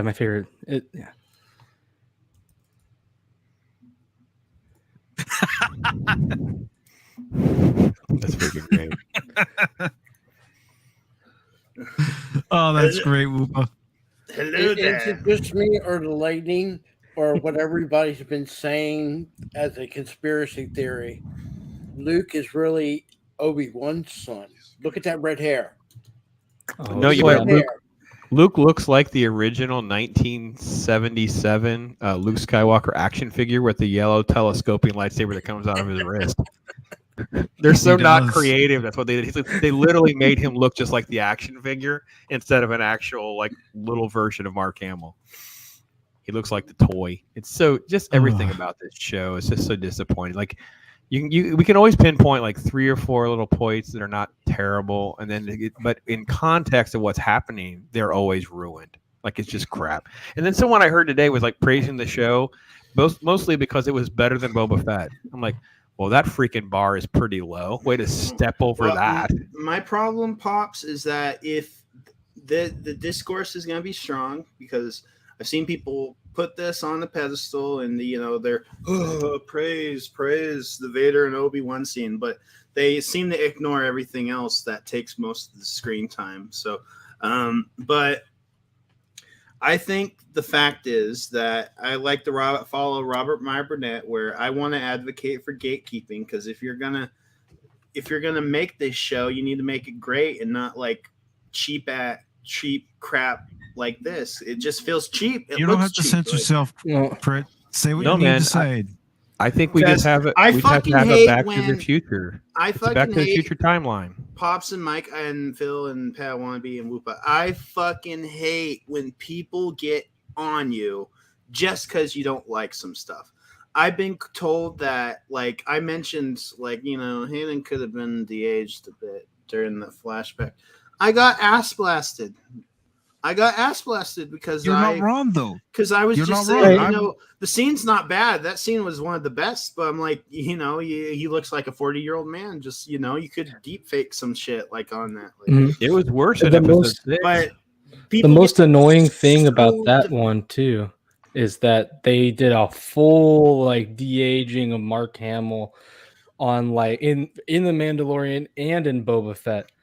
Which I think in Boba Fett, I don't even know if it was Mark Hamill whose face they were putting it on, but they didn't even all they really had to do was mess with some wrinkles, for Anakin, and then it would have looked a lot better. I mean, I say that's all they had to do. I couldn't have done it, but if they're going through full CGI for a TV show in The Mandalorian and Book of Boba, they could have done a little patch-up job in this TV show. Episode 6 was worse they- because they of that could've flashback went- that Reva if has they- where if they Anakin's wanna attacking her. bring- It's terrible. If they want to Mhm. bring Mark Hamill and have something with Mark Hamill as Luke Skywalker, you could do CGI Clone Wars and do that. We don't need to have live action. You know, for me, I don't want nobody to recast Mark Hamill. I know there's a lot of people say the guy from Marvel, the Winter Soldier, Sebastian Stan. looks like him. Granted, but look, normally when they used to do remakes of a movie, it's 50 years later. You get a new genre of people. I'll be cool with that 50 years later because I'll be senile. But by that time, they can do another actor and they can do all that. But if they want to do something with Mark Hamill, either give him a new role where he plays something in the future as an alien or something, or a different race, like a Sith person as an actual Sith, or if you want to do something with Luke Skywalker, CGI it. I could win you over, The Phil. CGI for Boba Fett was good, even though that show's ass. The Luke parts were the highlight of. But I really The highlight of the show was the not Boba Fett part. Boba Fett. Yes, it was. Yeah, was that's sad. a Yeah. fish was a hook and a worm for fishing for fans. It They works. knew exactly what they're doing. It This works, Phil. was the same thing. Again, a lot of people were saying after the Mandalorian episode 16, Luke, Star Wars is back. 4 minutes was not enough to undo everything that Disney did to Star Wars. No, They didn't and even one give good them- episode All right. of Kenobi doesn't make everything right in the world no. either. So Phil, in the episode's defense, the more I think about it, a lot of canon wasn't really broken. They kind of like they marked down things at the end. It feels like they marked down things. Okay, Luke's gonna be unconscious when he's being chased by a crazy lightsaber lady. Okay. Okay, so Vader's gonna mention that the Obi-Wan's still the master. So okay, whatever. That makes sense. Fine. Like nothing was really changed other than that ridiculous Reva Tatooine stuff. But Leia then again, knowing everything. Yeah, hold on, changes Krit. canon. We're gonna have to Leia we're gonna have to take knowing that apart for a minute there because Leia knowing everything changes canon. well, Luke also met Obi-Wan. Yeah. I know. We're gonna allow a little bit of flexibility with that, but we have to put it together with Leia knowing a whole lot of Obi-Wan and a whole lot of context. I wouldn't say and- that. I wouldn't say quick, that. I just want to play a clip real quick. And it's pointing to what we're talking about. So let me go ahead and share my screen. And share the right tab, of course. All right. And I'll do what I can to avoid copyright claims, but here we go. My father in the Clone Wars.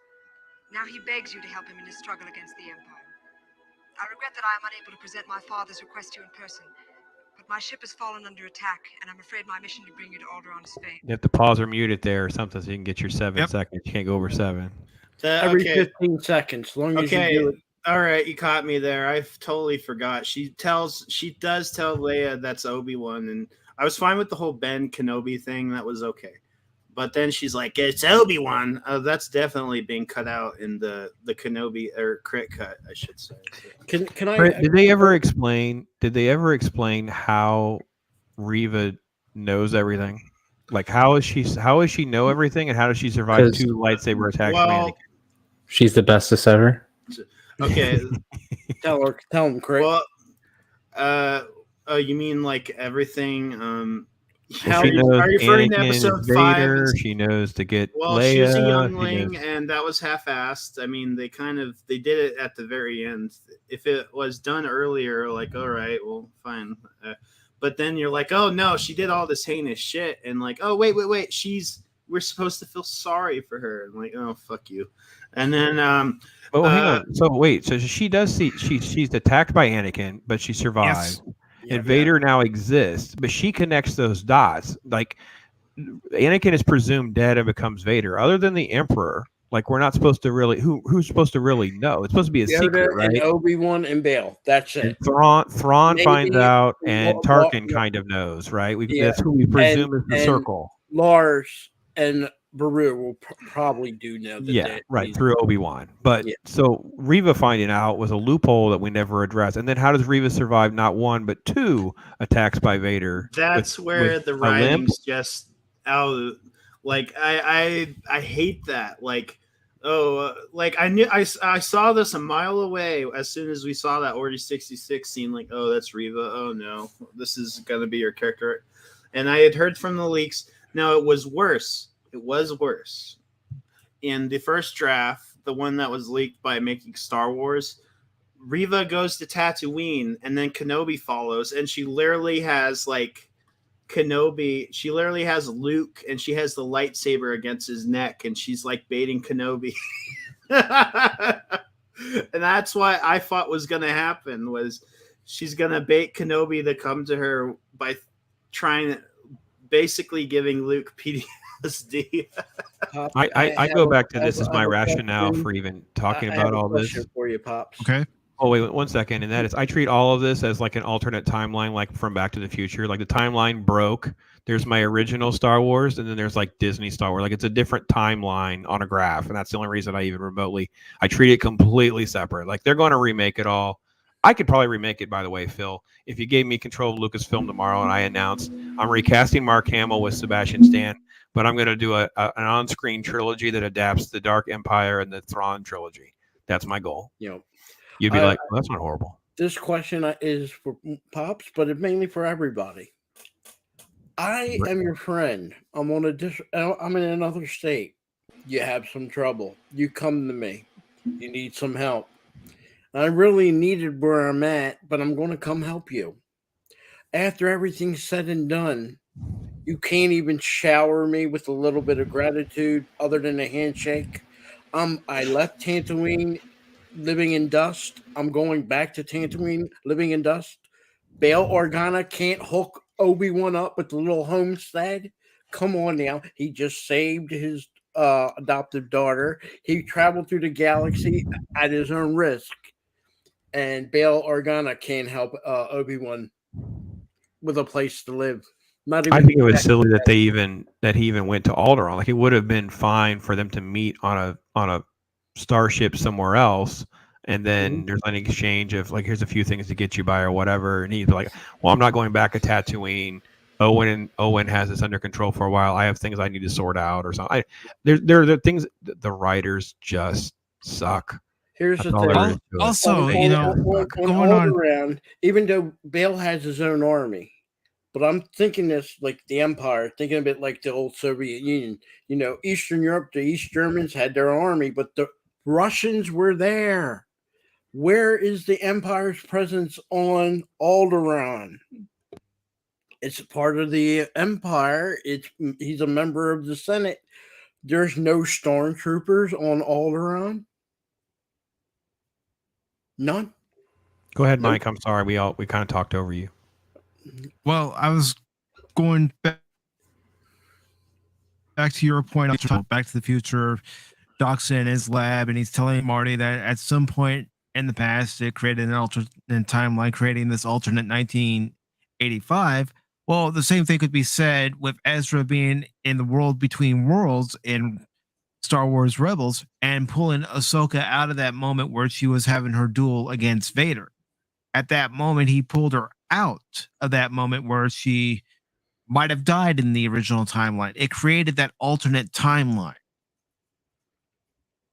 That could work if this was after Rebels, but it's before Rebels. Well, I would agree. Yeah, we can have that kind of timeline shifting. Listen, this is the only thing that's going to save these people if they kind of figure something out. But they've got to hire someone smart to be in the room. They're hiring people that don't have any writing credits. I mean, they just announced they're giving this guy, this knucklehead that did Doctor Strange and did Loki. They're giving him some X-Men keys. So they're just idiots over there. That's all there is. I'm against the world between worlds and the timeline. Let's make an alternate timeline. If we're going to do that, why not send somebody back to the past? If you're going to do that, and prevent Order 66 and the rise of Palpatine and the Empire. Send someone back in the past to prevent George Lucas from selling Star Wars. There you go, Woopah. I've been praying for that, but it's never going to happen. Perfect. But seriously, if they want, even you know what, that would be a great show. Luke goes back in time and prevents Order 66, prevents his dad from falling, his mom from dying, and makes the world right again. No empire, everybody's happy and glorious.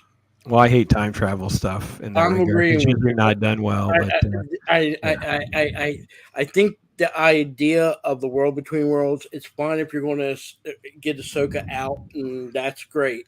Other than that, don't touch it. Don't go back. Don't do anything. Yeah, I agree with Mike's point. That's not a horrible point to try to do something with. So, what are some of the positives? We kind of skipped over our positive list. Our positive list got awfully short. What was the positive list? Some other positive list. I got a positive list. Okay, episode 1 feels great.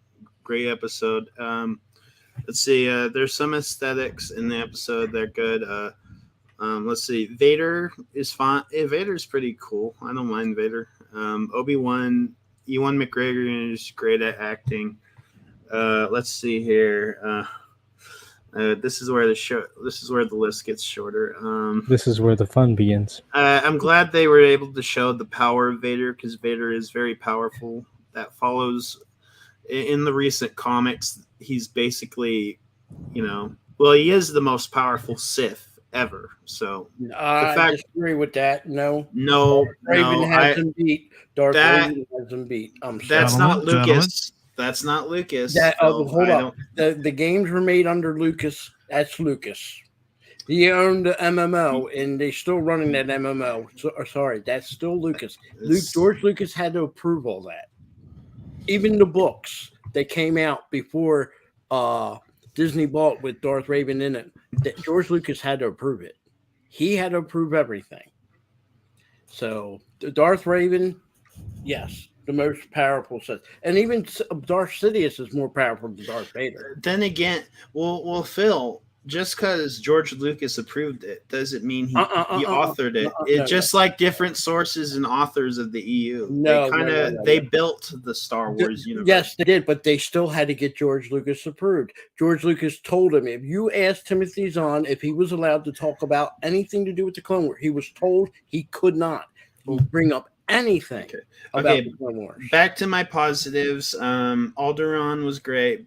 Jimmy Smith. So I love Lil Leia. I think they found a strong child actor for that character.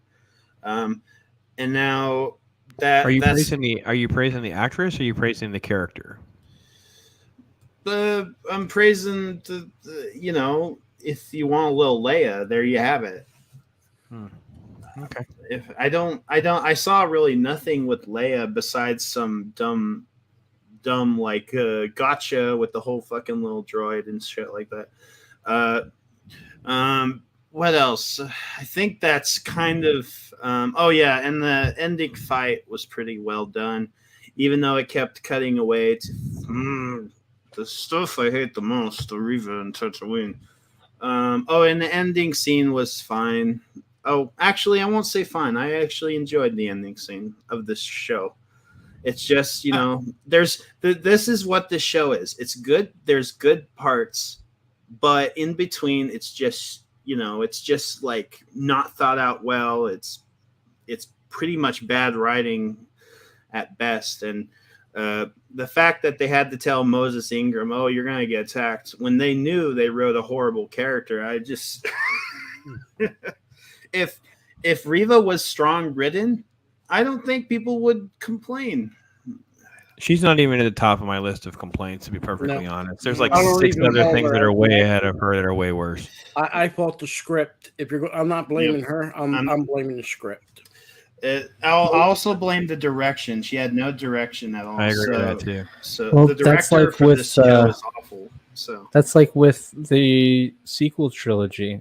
Like everyone, Kelly Marie Tran, everyone says, oh, it's because you guys are just bad people. You're istophobes Hey. and all that stuff.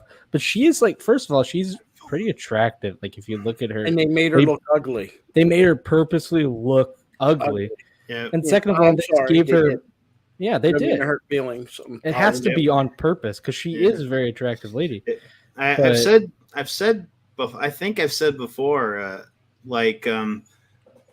even though that movie is the devil's movie of Star Wars films, The Last Jedi is a very pretty, beautiful movie. I would pick, if Rian Johnson directed this show, I think it might have been not the writing. He didn't write it. He just directed it.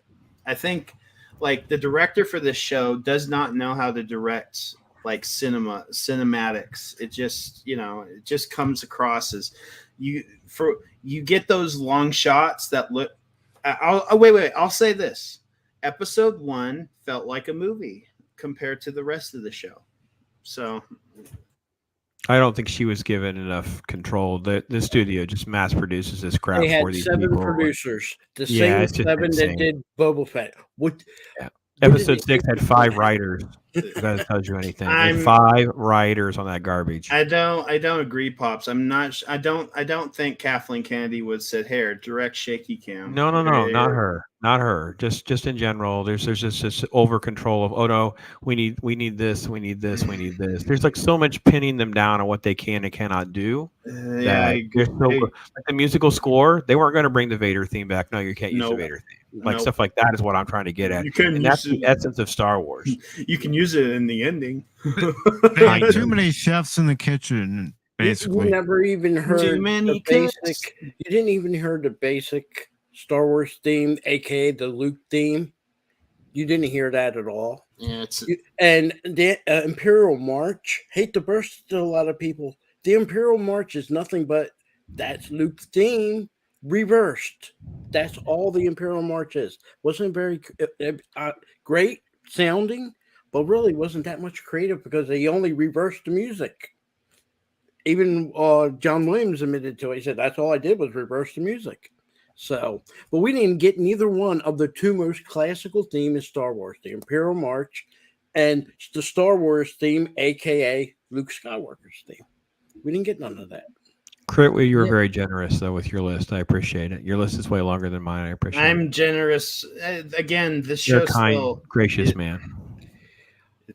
Well, my thing is about this show, the likes, it's over. Thank God. And last thing I want to bring up about this show, how many times does Darth Vader gets his helmet cut off or taken off? This is what the 5th show or game or something. Darth Vader is always getting his helmet cut. There's cut off or removed. Okay, Phil. I actually I'm gonna be once again. I'm gonna defend some parts of this show, whatever. Someone pointed out that Obi-Wan cuts the right side of his mask, and then Ahsoka cut the right side of his mask, and it takes the sun to take off the whole mask. I kind of think about that, and you could say, oh, it's just a coincidence, and like I kind of like that. Let me say this: no matter how much Darth Vader's helmet gets cut off, even at this point, his throat has been burned. The whole purpose of his voice box is Darth Vader cannot do more than a whisper when he talks. Now, when he gets to the end of Return of the Jedi, there's a healing process, and it's a little bit more healed. But Darth Vader in there, one thing they did get right, you never see Hayden Christensen's mouth or lips really move. But him yelling, even with a partial mouthpiece, he can't do that yelling, and especially in an Anakin voice. I considered it stolen valor, Krit. Sorry. I think it's just they ripped off their own stuff, and they don't have the intelligence to make that as in-depth as you just spout off. There was just no way they thought that through. I don't believe it. No.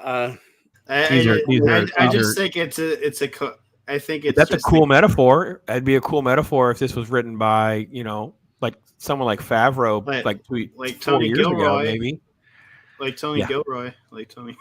Yeah, maybe. but not these knuckleheads. There's no way. I believe Just that. so you know, Well- Pacific, I'm crying. I'm crying deep inside. Don't and Krit cry. is making me hurt even more. Don't His cry. nonsense is making me Don't- hurt even more. Nonsense. Yes, your nonsense. I want to show for This Wade show is backstory. nonsensical, so it didn't need to be. Oh, made, you're so. killing me. You're Can we just have killing a me. show for Wade's backstory, Mike? Can we just like green like that? Wade, R.I.P. Wade. Who's Wade? That guy? Wade's a I'm snow fine with that. speeder. He's a sewage speeder driver, man. Wade died, man. R.I.P. Wade. Come on, Oh, now don't yeah, be doing he- Wade wrong like that. You mean the guy in the green screen Krit, snow speeders? Like, Explain in the- to me why every Jedi that went through the path of light, they call it, decides to leave their lightsaber behind. So you have, when they're in episode 5, you have a whole tub of lightsabers. They should have rebuilt a Grievous and brought Grievous back. There's lightsabers galore. It's like he got like 15 arms at this point. Good. They did. By the way, Remember? I I have a showed you legit the picture question. from the show. I have a Where they brought him legit back. question. I've- Like, did they ever explain like why Reva doesn't look like the other Inquisitors? So I know she doesn't act like them because the writers suck, but why does she not look like them? She's not They transformed. never explained the it. way They are. never even touched. They don't even On it. explain how she survived the Order 66. Did Vader like, oh, No, which I just oil- didn't know. Yeah, I just don't know if anybody knew any. I didn't I get it. don't They didn't know. explain There's- any of this kind of stuff. Pops again. There's a lot of problems with the show. It's just I wasn't being It's- difficult. I was just asking. I actually legitimately didn't know if you guys caught pieces I didn't catch. I'm not rewatching it. I did my one time of community service. I'll do my video. Let's move on. You I'm did not your watching printing this crap time. again. You're done. You did I your don't time. blame you. You're That out. that was me after Star Trek Discovery. It's like, nope. Oh, you're on your Did it own with that. I once. can't do that. I can't I'm do doing anything it again. modern Star Trek. Can't. I'm out. Star Trek. I'll watch. You watched No. it, so I don't have to. It's like I watched Halo, so you people didn't have to. Like I don't want to tell you, I'll pick and choose a few things to fall in the sword, but I'm not rewatching these. Now I do want to bring some happiness, a bright spot. I do have a show take to it. recommend. All right, And bring it. That's The Old Man with Jeff Bridges. It's on FX and Hulu. Great show. Absolutely great show. I'm through episode 1. I'm okay. I'm on the fence. It's like it looks okay. I will say this: it was at least edgy. I like that. Yeah. It was good. It was edgy. I like Ooh, it. edgy. Oh, I won't watch this show again ever on Disney Plus. I'll watch my Krit cut though, so I'll watch my own work. I want like Krit trailers made for me, like the Krit cut trailers. is what I Well, want. I want- redid all of the Last Jedi, so 3 hours. Just remember, Wade. Was it just 1 hour of blank screen? That's it. Blank screen. Can you- I don't know. Can I get a Wade clip where all the scenes The with Wade? Wade in it, and it just ends with R.I.P. Wade? That's what I It's want. just- on my Hashtag it's channel. just release the Wade me- cut. Wade cut. Yeah, the Hashtag Wade Wade cut. Like he's Yes. the hero. He deep fake his face on Obi-Wan, and he's No. Just the shots he's there where he's like pushing against the plan, and then they cut, and they shut another plan. He's in the snow speeder, then he dies, and that's the raid cut. It's literally like 18 seconds. I you would like, could just make a tribute video.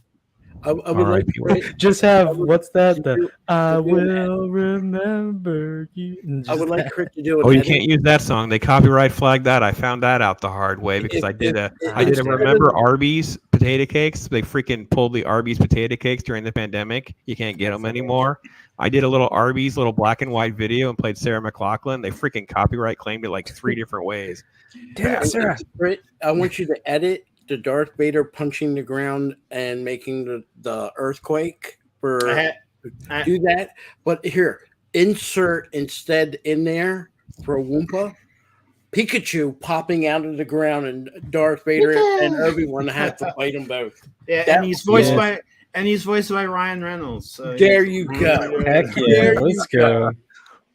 That's freaking great.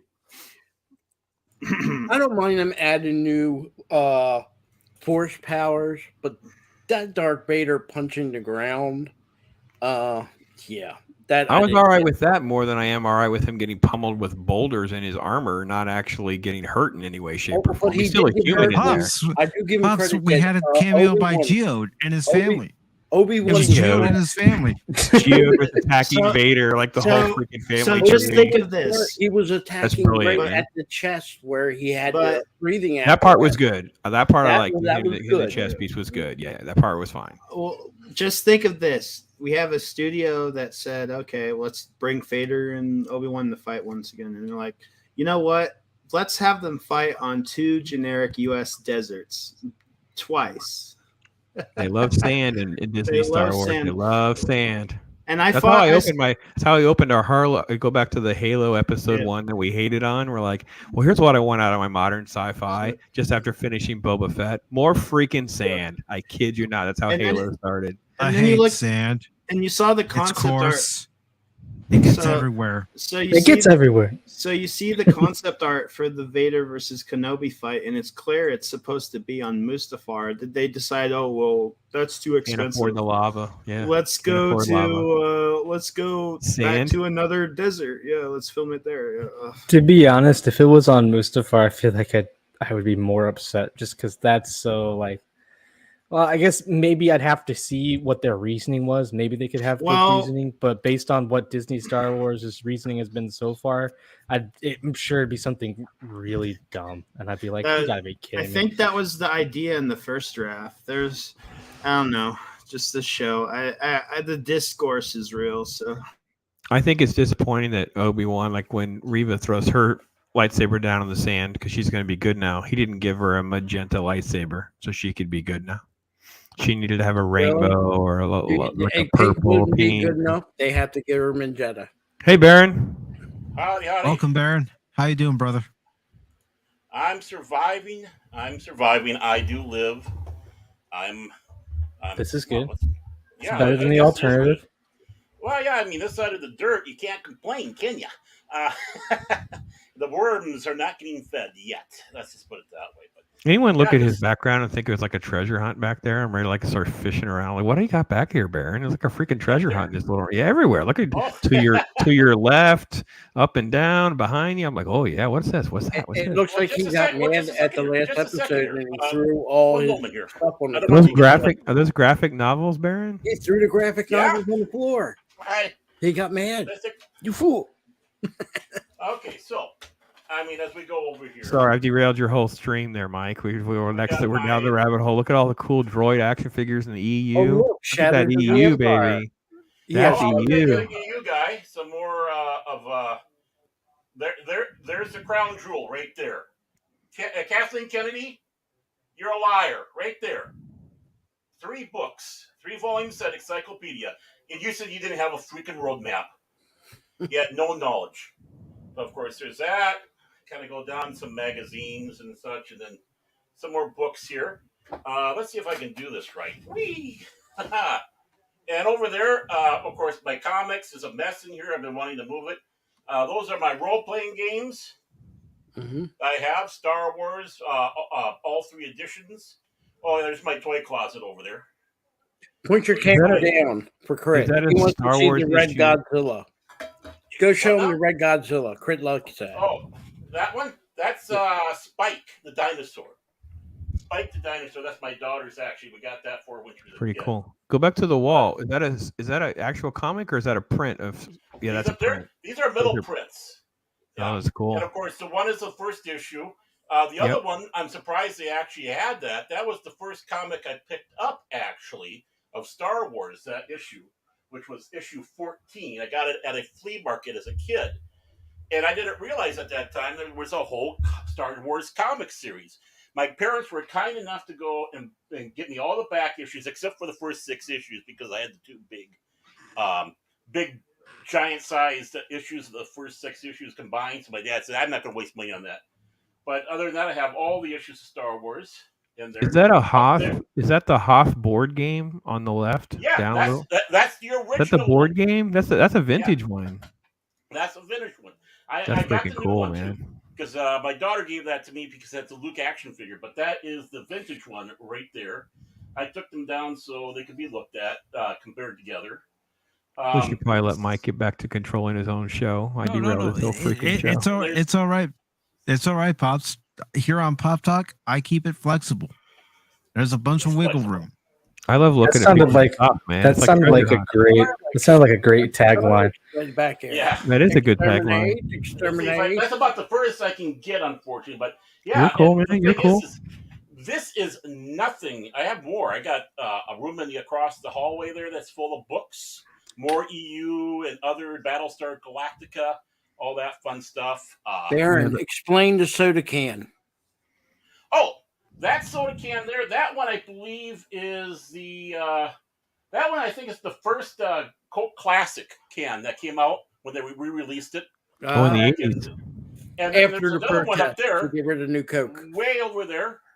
That one's from Norway. That's a Norwegian pop can. When I was in Norway, I brought a Coca-Cola can back, and it happens to be right next to Governor Governor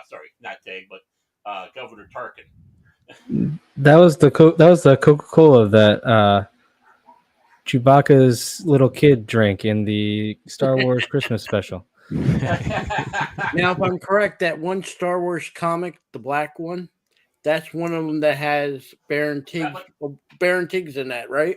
No, that's the first. That's a tin of the very first issue of Star Wars. Yeah, that's Marvel. That's the 1997 movie adaptation #1. That's a sweet comic, man. Yeah, I still had mine. And Tagge didn't come around until I think about issue 27. Actually, it took until issue 24 of the original Marvel comic series for them to bring back Darth Vader, because they had a moratorium on that. We don't use anything with the Empire like that, because he didn't know which way they're going to go with Star Wars. And then he was being used in a very limited fashion. So obviously Tagge came into the play.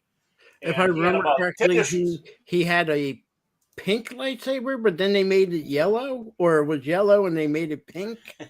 When it comes around to the colors of the lightsabers back then, it was interchangeable. It depends on the it was the colorists and all that, and how the colors would work on there, because they had a limited range of colors, which is the reason why Thor is blonde. In the Marvel comics, he should be a redhead, but because of all the limitations they had for the colors, he became blonde. Yet another redhead. Justice for redhead. Ginger lives matter. Justice for Mara Jade. There you go. Is the first appearance of Baron Tagge, is that the one with the TIE fighters on the cover where they're shooting TIE fighters? It's something weird. I'm sorry, I'm getting really nerdy on the comic book lore. I love vintage comic books. Don't worry about it, Bob. Yeah, it was the cover of where This somebody wants to share out. Or on the moon in the spacesuit. There were 24? Is that what you said? 24, 25? Like 25, 26, something like that. Because 24 was when Vader first came about. It was the end of the Wheel series that they had, right? Where they were on Gray Shade's Wheel Casino and Space Station. They're just randomly shooting at TIE fighters with their blasters, so it's such a funny cover to me. I still love that one. Right, yeah. Carmine Infantino is a great artist, but he didn't necessarily get the tech right on there. I love the hardcover look of Shadows of the Empire. Oh, yeah. The original Thrawns in there, too. Look at the original Thrawns. And they're signed. All my Thrawns are signed. Oh, gosh. The original EU. It's the way to go, man. Nice. Baron, your boss, so, man. Yeah, and not only that, I also got his book on short stories where he had his Hugo Award-winning story in there, and I got that signed as well. So, Baron, you need to just do a stream, or you need to just do a show and tell. Do a show and tell videos. If you ever I need an idea or whatever, just sit and grab some of this crap off your shelf, go through it, not because of your audience today, but for your audience 10 years from now. Tell the kids at home what they need to do. That's the good stuff. That's all you got to do, man. That's cool. It's kind of funny. It's kind of funny. That's exactly what the little wind-up guy. Oh my gosh, a little wind-up guy. Yeah, I remember those. You can't find those at work. Oh, you know something? I want that. Those things are rare. And they are. I want that. That's what I want, baby. Not those Power of the Force figures. Those guys. Look at those. There's Mara Jade right there. Yep. I got her for $3 not too long ago at a comic book store. Yeah, you can find them, but you can't find $350. Don't go to the collector's cons. I went to Nashville and they were selling this nasty Tauntaun toy for like $20. That was yeah. Oh yeah, I don't go to those. So I mean, there's Hans. You have to shop for Star Wars stuff at a Trek con. You got to go opposites. That's how you make your. I'm dead serious. As someone who used to do some dealers or whatever, you go opposite. So if you go to like a Doctor Who convention, you can look for Star Wars stuff there, because they still have it. That's not how they sell it. So. And Baron, I give you credit, Justice for Lando, for stealing Han Solo's clothes. Yep. Well, he needed to wear something. Yeah, I mean, he to wear something. He's rocking the vest like a boss, man. He stole Han Solo's clothes. Yep.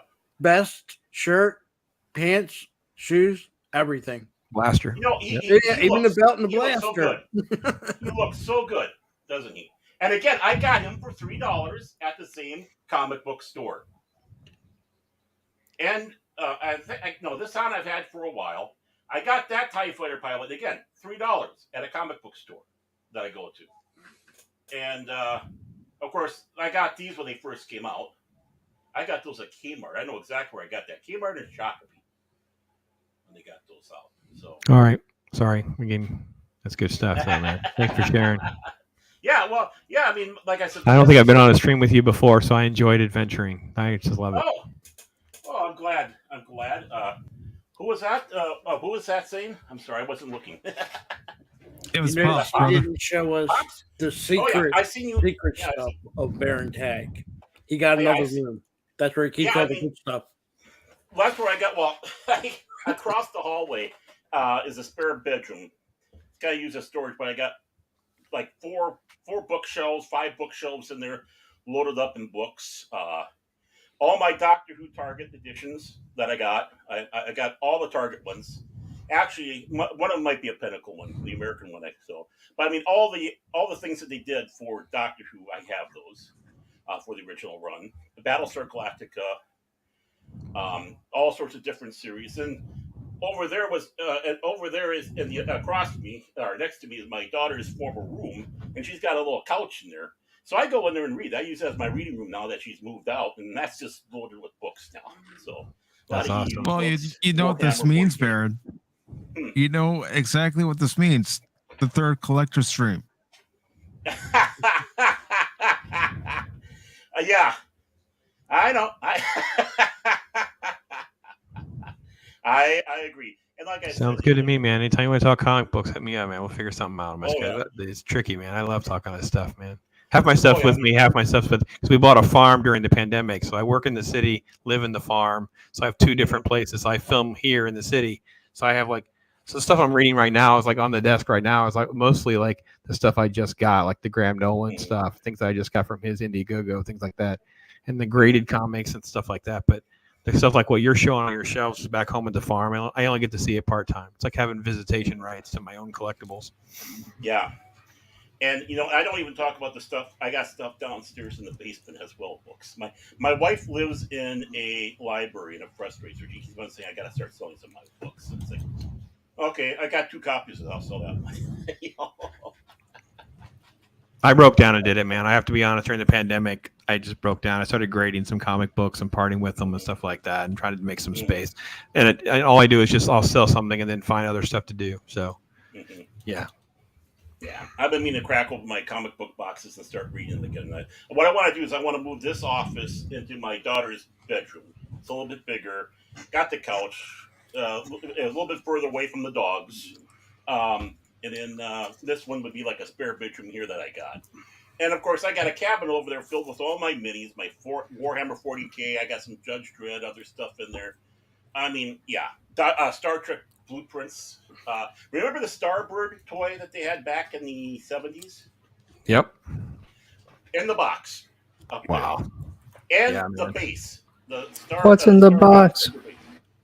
It smells like 70s. That's what it smells like. It smells like the 70s. 70s. So, 70s and 80s, right? Since we're getting all nostalgic, I wasn't going to do this, but I'm getting all emotional. So it's obviously the anniversary week. So, Mike, for your stream, if you want, let me start my cam. All right. All right, let me. An original wax pack. Ooh, nice. 1982, baby, still sealed. You want to bust this open on stream? Let's bust it open. Okay. I got like 7 I was or 8. gonna say if you wanted to keep it sealed. No, I have like 8 of them. I'm a Tron junkie. I'm a Tron. It's like 40th anniversary of Tron, like right now, like literally, next week. I think it's the 8th, 7th, 6th, 7th, 8th, something like that of July is the anniversary when it came out. But yeah, I had like a bunch of them. I opened one on a stream like a month ago. So here's my only rule, Mike. You have to clip this out for me and send it to me so I can put it on my channel too. That's my only rule. I will. We're gonna go actual wax. So the kids at home know that it's wax paper. You fight for the users. Fight for the users, baby. So So we're gonna go in here. We're gonna open up Tron. Where's the gum? I want the No gum and Tron. Really? That was funny you mentioned that too, because I opened up. See if I reach them. Yeah, they're right here. I opened up also from the same stream. I did a 1983 pack of the gum was in that. Okay. So you could hear us on air. We're popping the gum. Like that was what people in the chat were like, pop the gum again. So I'm keep holding it upside down, don't I? Yeah, there we go. All right, so here we go. 1982 Tron. Look at that right on top, man. Ooh. Woofda. Hey, there we go. Let's see. I can't really get it to focus though. Hey, that's C-3PO. That is a sticker. That is super sweet. And then these cards, actually, the transfer on them was really, really nice for the 1980s. Yes. Ooh, that's pretty. Years of Yellow Light Cycle. Mm-hmm. Nice. Grid. Da, da, da, da, da, da, da, da, Yeah. da, da. Oh, I love it. Oh, I got a really nice one. Look at this. This one's coming up. Ooh. This is really nice. Oh, we'll save that one to last. Hang on. I got to change the order up. Oh, there we go. It's good. I like this one a little bit. Look at this money right here. Look at that. Oh, there's the money shot right there. Oh, that's wow. A nice Tron right there. It's not Jeff. It's not Jeff Bridges. And they all have pictures on the back. They're all puzzles on the back of all of them. This is a sticker one. All the puzzles. So smells like the 80s. Oh, there you go. You know, who manufactured them cards? Were they Tops? Yeah. Oh, yeah. Tops back in the day. There's very few that would do movie stuff. Let me see if I can see what it says. Tops and Fleer were the only ones. And it's funny because they're copyrighted the year before, so they were actually. Oh, you know what? I'm completely wrong. It's Don Ross. They had them done, and they're copyrighted in 1981. Wow. If they had them done ahead of time. Wow. Okay. Yeah. Huh. Authentic Tron sticker. Tips for winning the Tron video game. Oh, you know what? Just a second. I'm going to put myself on. Turn my camera off just in case. I remember the entire game. Let me see if I can find. All right. Anyway, there you go, guys. And I'll make sure to clip that and send it to you. Yeah, that'd be fine. No, I found these in a box of stuff. I've been trying to go through all my stuff, and it's like it was mixed in with other trading cards. I'm like, whoa, look at all these. So I said, if I ever do because I made it to 1,000 subscribers, but I'm not monetized. So I do a monetization stream. I'll give away stuff, and I'll keep some couple Tron packs back to give away for that. Okay, here's for your Tron enjoyment. Oh no! What you got? You got the sticker book? Oh, nope. The folder? It's like one of the little folders. This is one of the things that they sent up to the theaters and all that. Oh, it's like a little promo book. Mm-hmm. Is it a fold out to a poster? Fold out to a poster. Oh. Gosh, I love Tron. Don't let anything happen to that. What's your PayPal ID again? Oh, that's good. Yeah, it's in pretty good shape too. I mean, yeah. Yeah, it is. So I got a few of these that they had for the theaters that they gave out at theaters way back in the day. So nice. I don't know. I'll get my hands on them, but I got them. That was the thing about growing up in the 70s and the mid 80s. You got your football cards, you got your baseball cards, you got your movie cards, and most of the time you could have got your friend to buy a pack. He didn't want the cards; he wanted the chewing gum inside. So you got the cards for free. I was. Or to trade when you got duplicates. You used to go to school and you would go recess and you would trade your duplicates to your friend to get Butler cards. That used to be fun times. Krit, what were you saying? Oh. No, my favorite movie of all time is the original Jurassic Park. I was tempted to buy the McDonald's cups they were selling on eBay. But they have they sell a lot of shit on eBay. They sell the McDonald's stand-ups that they had for Jurassic Park. They sell them. Mm-hmm. They had the super large they call it the Rex meal, I think. Those Jurassic Park original 1993 Jurassic Park vehicles, the Jeeps and stuff, are really well made. Those are really good quality, by the way. Yep, those are expensive. I think that's why they're really good. A lot of it was McDonald's, but Star Wars didn't have a deal with McDonald's. It was Burger King. That's correct. They were And one Burger of the first Chef. Burger King. Yep. Yep. I just posted a Burger trailer King from cups. Burger Chef. Now Star Trek. Starlogs, Adventure, baby. Starlogs were that was the bomb back in the day, man. Number one. Starlogs. That's the first one. El numero uno. Why do you not have that in a bag and a board, man? Well, it is. I took it out. The show. Okay. I'm like, whew, what happened here? I'm having a panic attack. I took it out so I could show it. Then, of course, well, it's a little bit more beat up because I went over it, but this was a pretty valuable thing too. This is the 10th anniversary, number 120, 10th anniversary right. Star Wars edition. Yeah, remakes the poster. It's really nice. Oh boy, Superman 4. That's going to be an awesome movie. No, It is. Didn't you see the trailer for that? That's going to be awesome. But yeah, I remember. It's going to be totally radical, dude. That's how we used to keep up with stuff, because we used to get in your comic books, and in the middle of your comic book there was 2 pages of advertisement. You either got the Army men models, or you got the little monkey thing that you used to put in water. I don't even know if they even have them things anymore. They're like they're basically like little shrimp, yeah. Monkey fish or something like that, Sea monkeys. Another way we used to. They're still out there.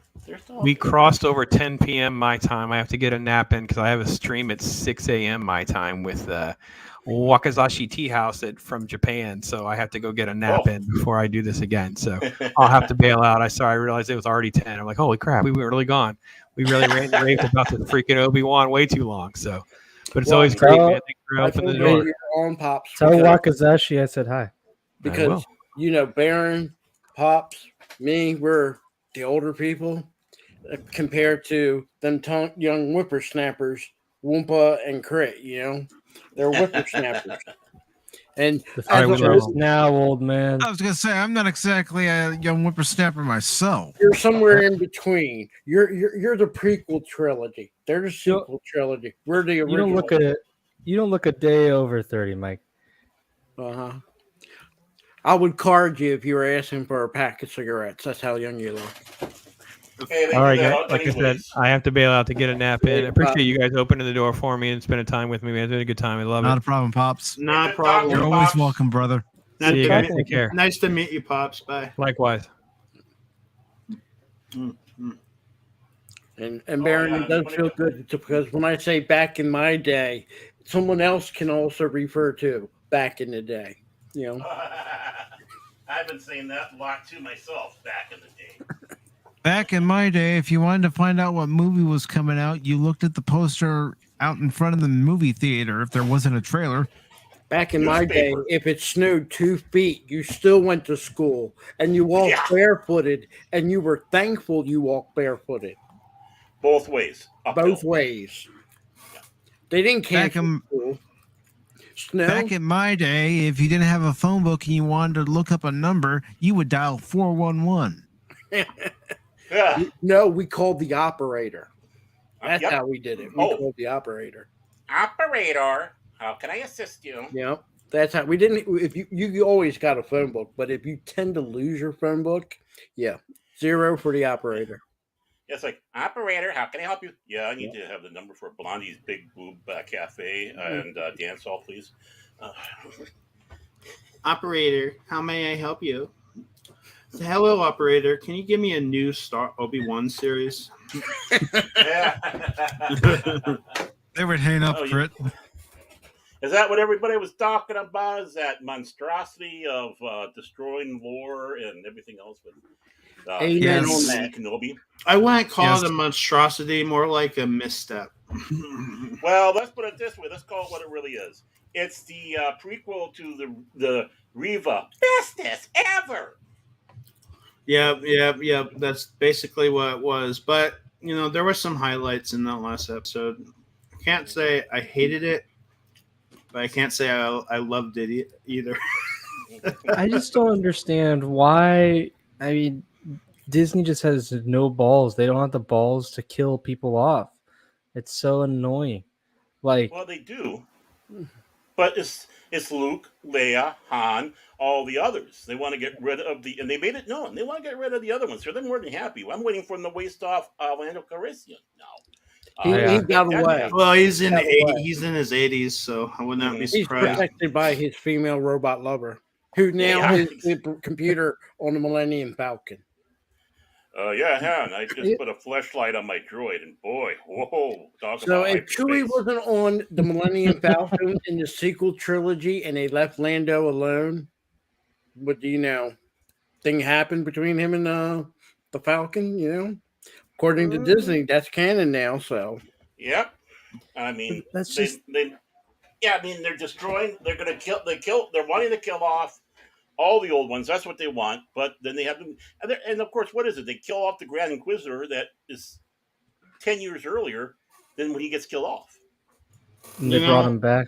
I felt And like then this. Oh, well, thanks, Woopah. Thanks. Sorry, I was just gonna bring that up too. Oh, that's okay, brother. Yeah.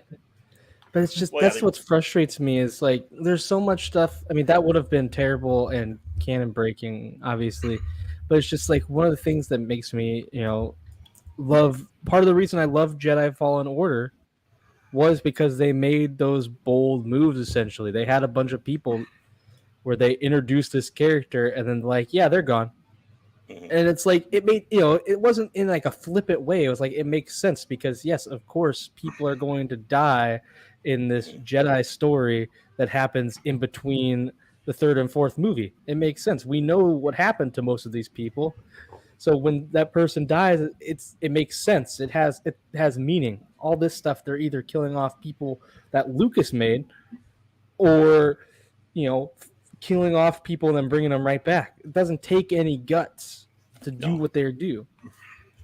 I mean, brave. I mean, well, they did kill off that Ugnaught in Mandalorian. I mean, and then of course IG IG 10 or 11. IG 11. I really liked that Ugnaught though. That was a really great role. He was a great character. The Mando is still to me the best of the Disney shows besides the Clone Wars.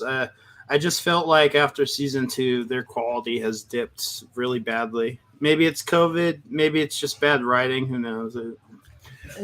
Was it Obi-Wan in this show who shot a mouse droid? I feel like that makes him the bad guy in my opinion. Like it's hard to, once you started going after the mouse droids, like okay, stop that. Oh, they're the real heroes of the whole story. Jimmy Cameron, God, no. No. Get this right, Mike, so we can destroy James Cameron. No, and his blast. He was the last. He was the last respected. No. Here we go. Be honest, I haven't had much respect for him for a long time. But okay. I'm gonna go ahead and post the article into the chat for anybody who would like to read it along with us. And this article comes from Geek Tyrant. It says James Cameron called James Bond a complete scumbag and said the films are rotten at their core. Dun dun dun.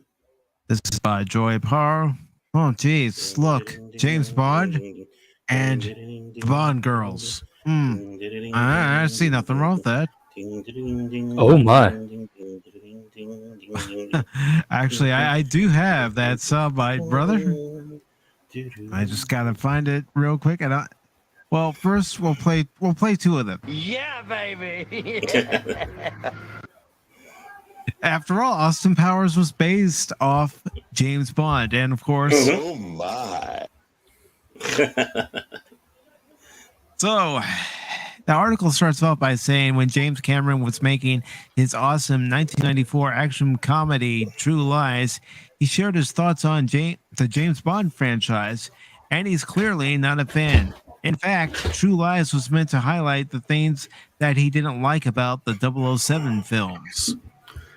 This is old. Well, I'm just trying to find articles, brother. Oh, no. Well, I just find it funny. This is like an old article from 1994, is it? I don't know. Posted on their site 2 days ago. 1984? Yeah.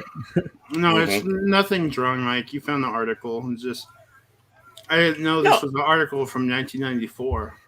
Well, I think it's worth even looking at because they're talking about decimating the franchise right now with we got to have a Whammon in there now to play Bond, and it's going to be this and that, and we got to be more politically correct and sensible. Or we're supposed to care about James Bond's marriage life. Well, he had one. She died. He's making comments about James Bond. All right, he's a spy. If you know anything about spies, pretty much everything James Bond did. John F. Kennedy slept with a German spy. That's what they do. They seduced and get what they want from you. That's how it works. I'm trying to remember the name of that big scandal they had in England where a bunch of the British politicians were being seduced by Soviet spies. I can't remember the name of that one. There's a thing. Would he have said this out loud if saying the actor who Christopher Lee was sitting next to him, would he voice this opinion about James Bond? No. Christopher Lee might not play James Bond, but he lived the life of James Bond. He was SA, British Secret Service over there. Right. He can probably would be the first one to tell you. That's how that, that's how all agents, if you send an agent over to work over here in the United States and there's somebody they want to get close to, normally 9 times out of 10, they try to seduce you or they try to pay you off with money. That's the two ways they get you. Or be your best friend. Yeah, or be your best friend. Now, to add note to that one, of course, good old Ian Fleming worked for the spy service as well. Mm-hmm. Christopher Lee, is his cousin, and he based a lot of things of Bond off of Christopher Lee. Yep. Like I said, some of these actors and directors, Hollywood in general, they're saying this maybe now. They might have been saying it then, but it's a different story if they're in a different clubhouse. Personally, he shouldn't talk, I'm a husband, I'm a father, and all this. He cheated on his wife to go with the girl that he did the movie Titanic with. His first wife was the one who was Sarah, the actress that played Sarah Connor. Yeah, Linda Hamilton. Yeah, treated her like dirt. Yep. I mean, like I said, you're gonna stout this, but you're really a scumbag yourself. And let's be honest, he did get Arnold Schwarzenegger to play the Terminator, but his first choice was, I think, Mr. OJ. Oh, that's right, OJ. Yep. Some of the characters he hanged around with in Hollywood, and they're all of them, not some of them, all of them supported Roman Polanski. We all know what he did. They still support him. They gave him an Oscar, but he couldn't come over here for it. They put him on the screen after what he did. He's no different than Ezra Miller. And they knew what Ezra Miller was doing. Trust me when I say that. Now they're going to play, we're going to release the movie, but after the movie, he's done. If that would have been any other actor, they would have said, you know what? We're delaying the movie. We're editing him out and putting a new actor in. I mean, when it comes around to James Bond, to a point, James Cameron is right. Especially if you go with the novels. I mean, the movie James Bond is a lot tamer than the James Bond that's in the books. He's rougher, he's meaner, he's more sadistic, a lot more, what you would say, misogynist. Yes, he was. But then again, he was not someone that we were supposed to emulate, but we were to see someone that was going out there to do the dirty work. Assassinate people, steal people. Right. They lightened him up a bit for the movies, made him more, obviously with Sean Connery going in there, made him a lot more likable, and of course Roger Moore. But they still had that slight misogynistic, going to bed everybody and, off somebody with a quip or whatnot on there. But that's what that's about. Yes, James Bond was a scumbag. It doesn't mean that the franchise, it doesn't mean that the movies, it doesn't mean that the genre is. You just have yourself a very flawed, you could almost sit back and say, close to an anti-hero. Close, not much. But he is the hero of the series. He's doing unpleasant things that you would not necessarily approve of, but he's getting the job done. Yep. So on that part, if you're going to be critical about it, if you're going to take a critical look, yes. But don't shit on it, James Cameron. Yep. I mean, it's Especially, it's like CIA people.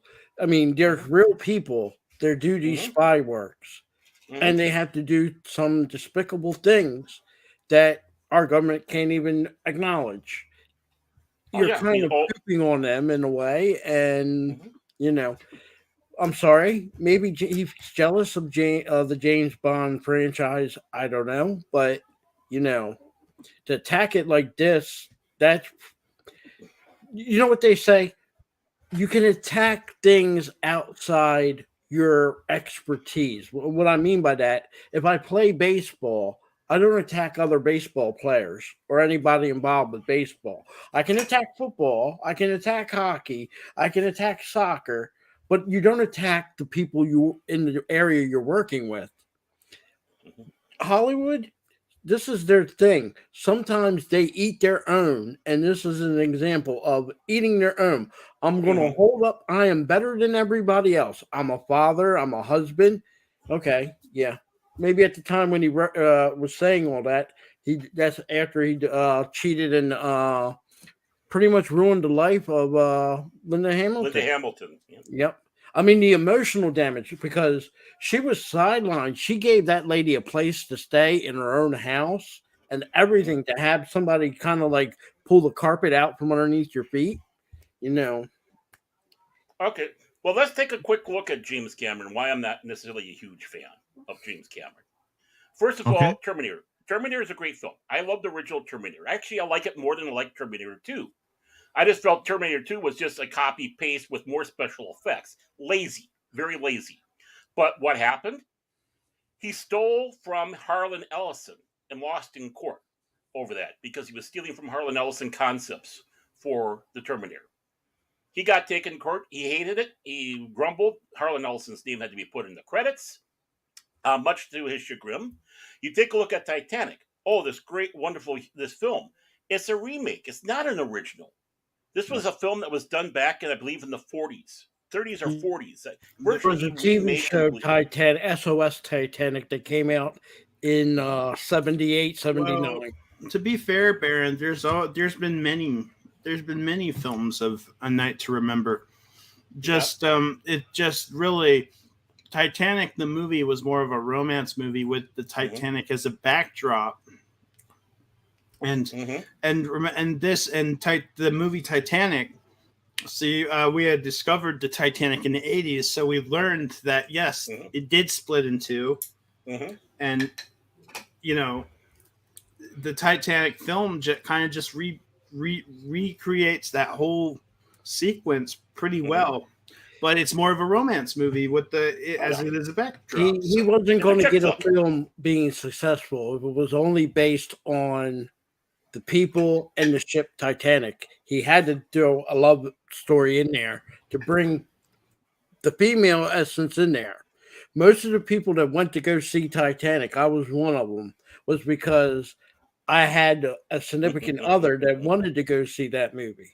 I'll be honest, every man that went there, and this might sound mean, we wanted to see the scenes of the ship sinking. And that might sound mean, that is the God's honest truth.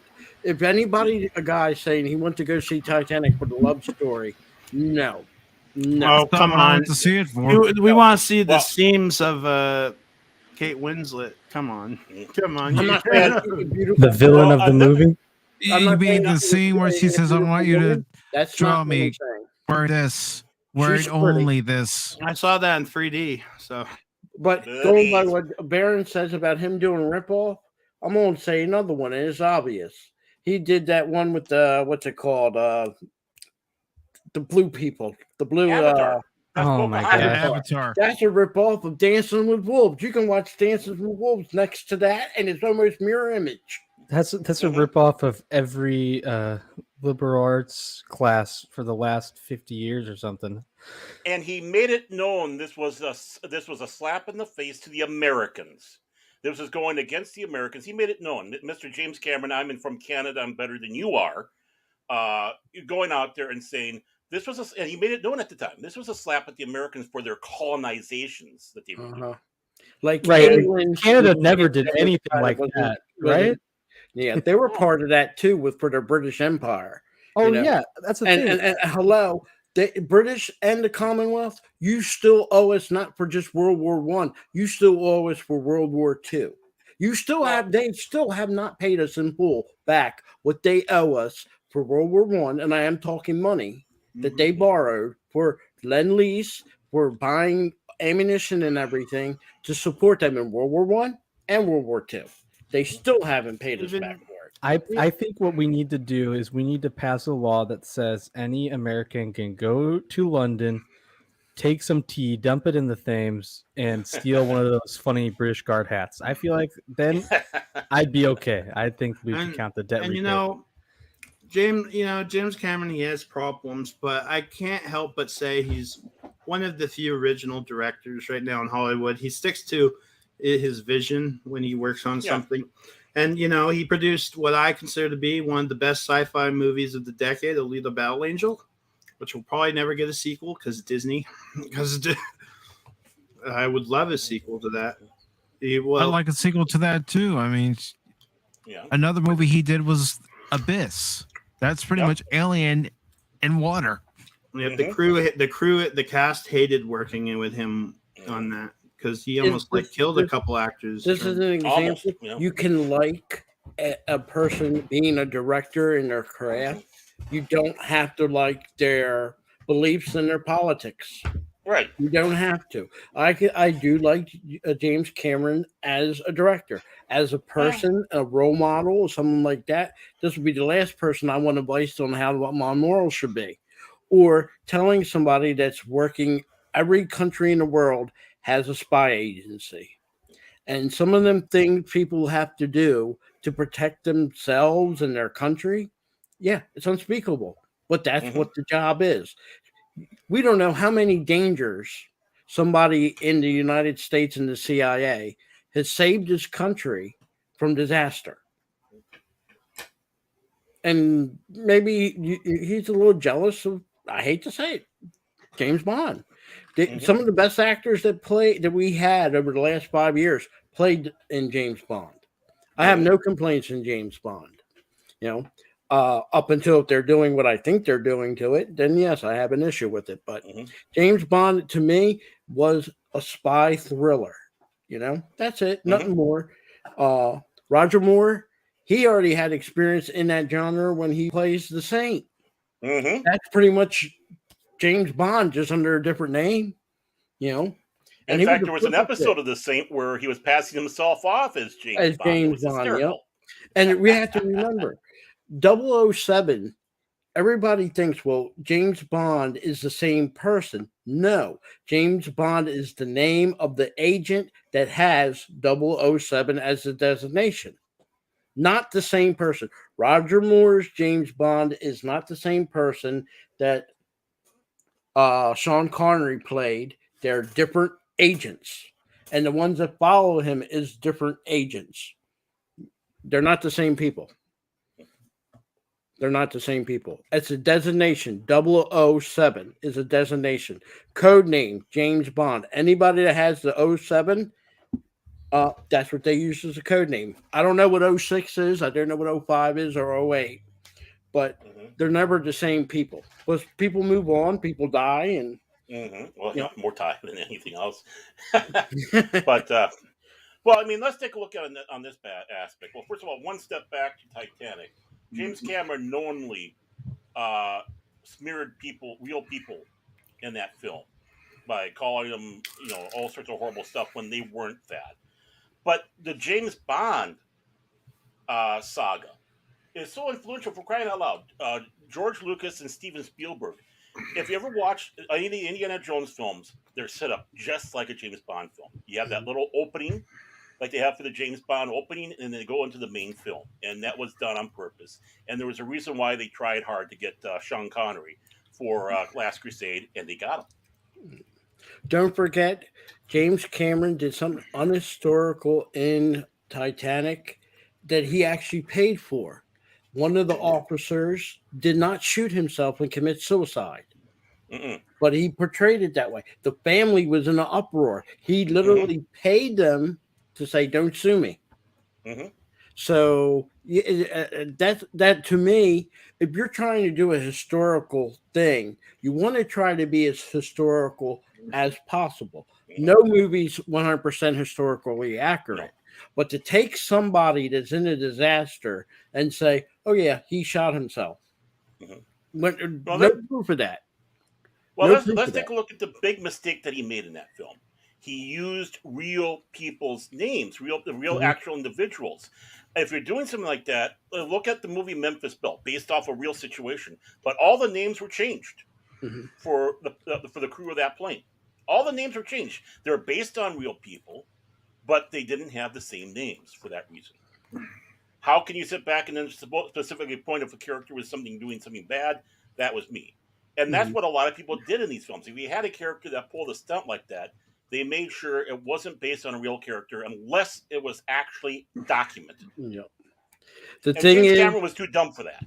The thing is, when it comes to historical movies, when somebody, a normal person, I'm not busting on people that a lot of people don't know history, but when you watch a historical movie, you actually think, "Oh, that's 100% true." And it's unless you do a research and say, "Oh, I'm gonna look that up." No, it's not true. Sometimes you'd be surprised. Mel Gibson, not Mel Gibson, the guy who played in Braveheart. That was Mel Gibson. Mel Gibson, thank you. Yes. I'm old. I get forgetful. I blame on Krit. But the Scots at that time did not paint themselves blue and didn't dress that way. But in the movie, they dress them up that way. The first battle where he wins, the battle against the British, was at a bridge. It was on a bridge. In the movie, there was no bridge. So there were so many historical things wrong with the movie, but it was enough to get by to entertain people. Longshanks outlived him. They had him killed in the movie. He gets killed in the he movie. never met that little princess that came over from France. No. He never met her. She came over after his death. But like I said, there's people that actually said, "Well, I saw the movie, so that must be how it was." No. Right. No. Yeah, I mean, the movies are great for adaptations. Even no matter how hard you try, there's going to be some liberties taken. But what liberties you make. I always like to point out that family that he did that to the Titanic. The guy I forget the officer's name. It's on the top of my head, but it ain't Lightower. It wasn't him or Moody, but it was the other high-ranking officer. He did not shoot himself. That's a historical proof that he did not do that. But when he did that, the family got wind of it, and I'm not sure what the settlement was, but they took the money, but they weren't too happy with that. Well, James Cameron's had to make a few financial contributions for the work he's done, and that's where I'm not a big fan of him. He's sloppy.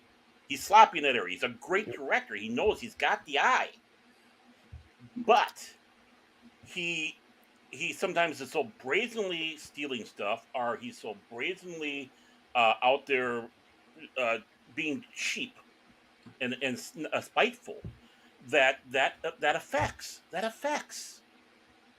I love people. I went to the movie theater to see Avatar, but even while I was watching that movie, I could see he ripped off Dancing with Wolves. Kevin Costner, I'm surprised he didn't sue.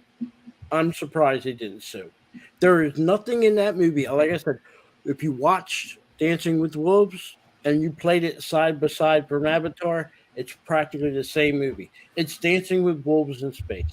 Now, I know he's doing the second and third movie and he's filming it close together. Let's judge them movies because he can't copy off Dancing with Wolves for the No.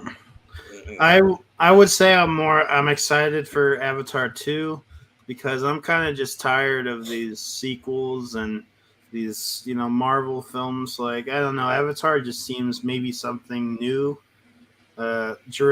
Jurassic, like here, Dominion. I'm a big Jurassic Park's my favorite movie of all time. This movie, I don't even want to see this movie because the Fallen Kingdom just sucked.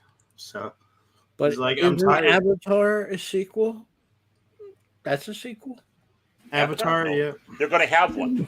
They're gonna working have on one. doing sequels. Yeah, they're working It's on- gonna. I think that's gonna be one of the biggest flops in a long time. No. Just because I disagree, Woopah. I don't think people You forget care. China. You forget China. I just don't think people care. Like, why did Avatar, the first Avatar, do well? Because it brought new technology and it was something new. Exactly. But is this going to be the same technologically? Because 3D story-wise, is making a comeback. So I mean, we're getting a Jaws 3D. Like they're bringing back Jaws in 3D for some reason. So I mean, I'm just saying. Oh, like, they were supposed to be up to Jaws 18 or 19 by now. I'm just saying with Avatar, like it did so well because it looked beautiful, and also the fact that the ticket scales were skewed because of IMAX tickets.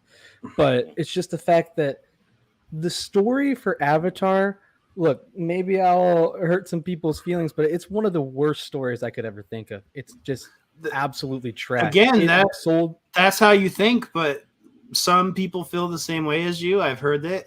But does that represent the majority audience? Because I can tell you, I can already tell you, they re-released Avatar last year, and that made a lot of money in China, not here in China, and that took back the $1 billion at the biggest grossing movie spot. So no doubt in my mind, I think Avatar 2 is just going to make bonkers. Not as much as the first film, though. Avatar and that whole company was bought by Disney. Soon as they put the woke stuff over in China, China is not going to let it in there. No. So it can't bank on China pushing them over the top. That's proven fact. China is not scared. I mean, Buzz Lightyear, you already had the thing up there, Mike. There's 11 countries that's been banned. They're not longer doing edited out. They just, if they see it in there, it's banned. Done. China is in that category. They don't. I'm sorry. Some countries, they have with their moral standards and our moral standards are totally different. They're entitled to their moral standards. They want to keep their culture a certain way. That's their business. But when they try to say, here, you got to accept this movie, China has already said, we won't.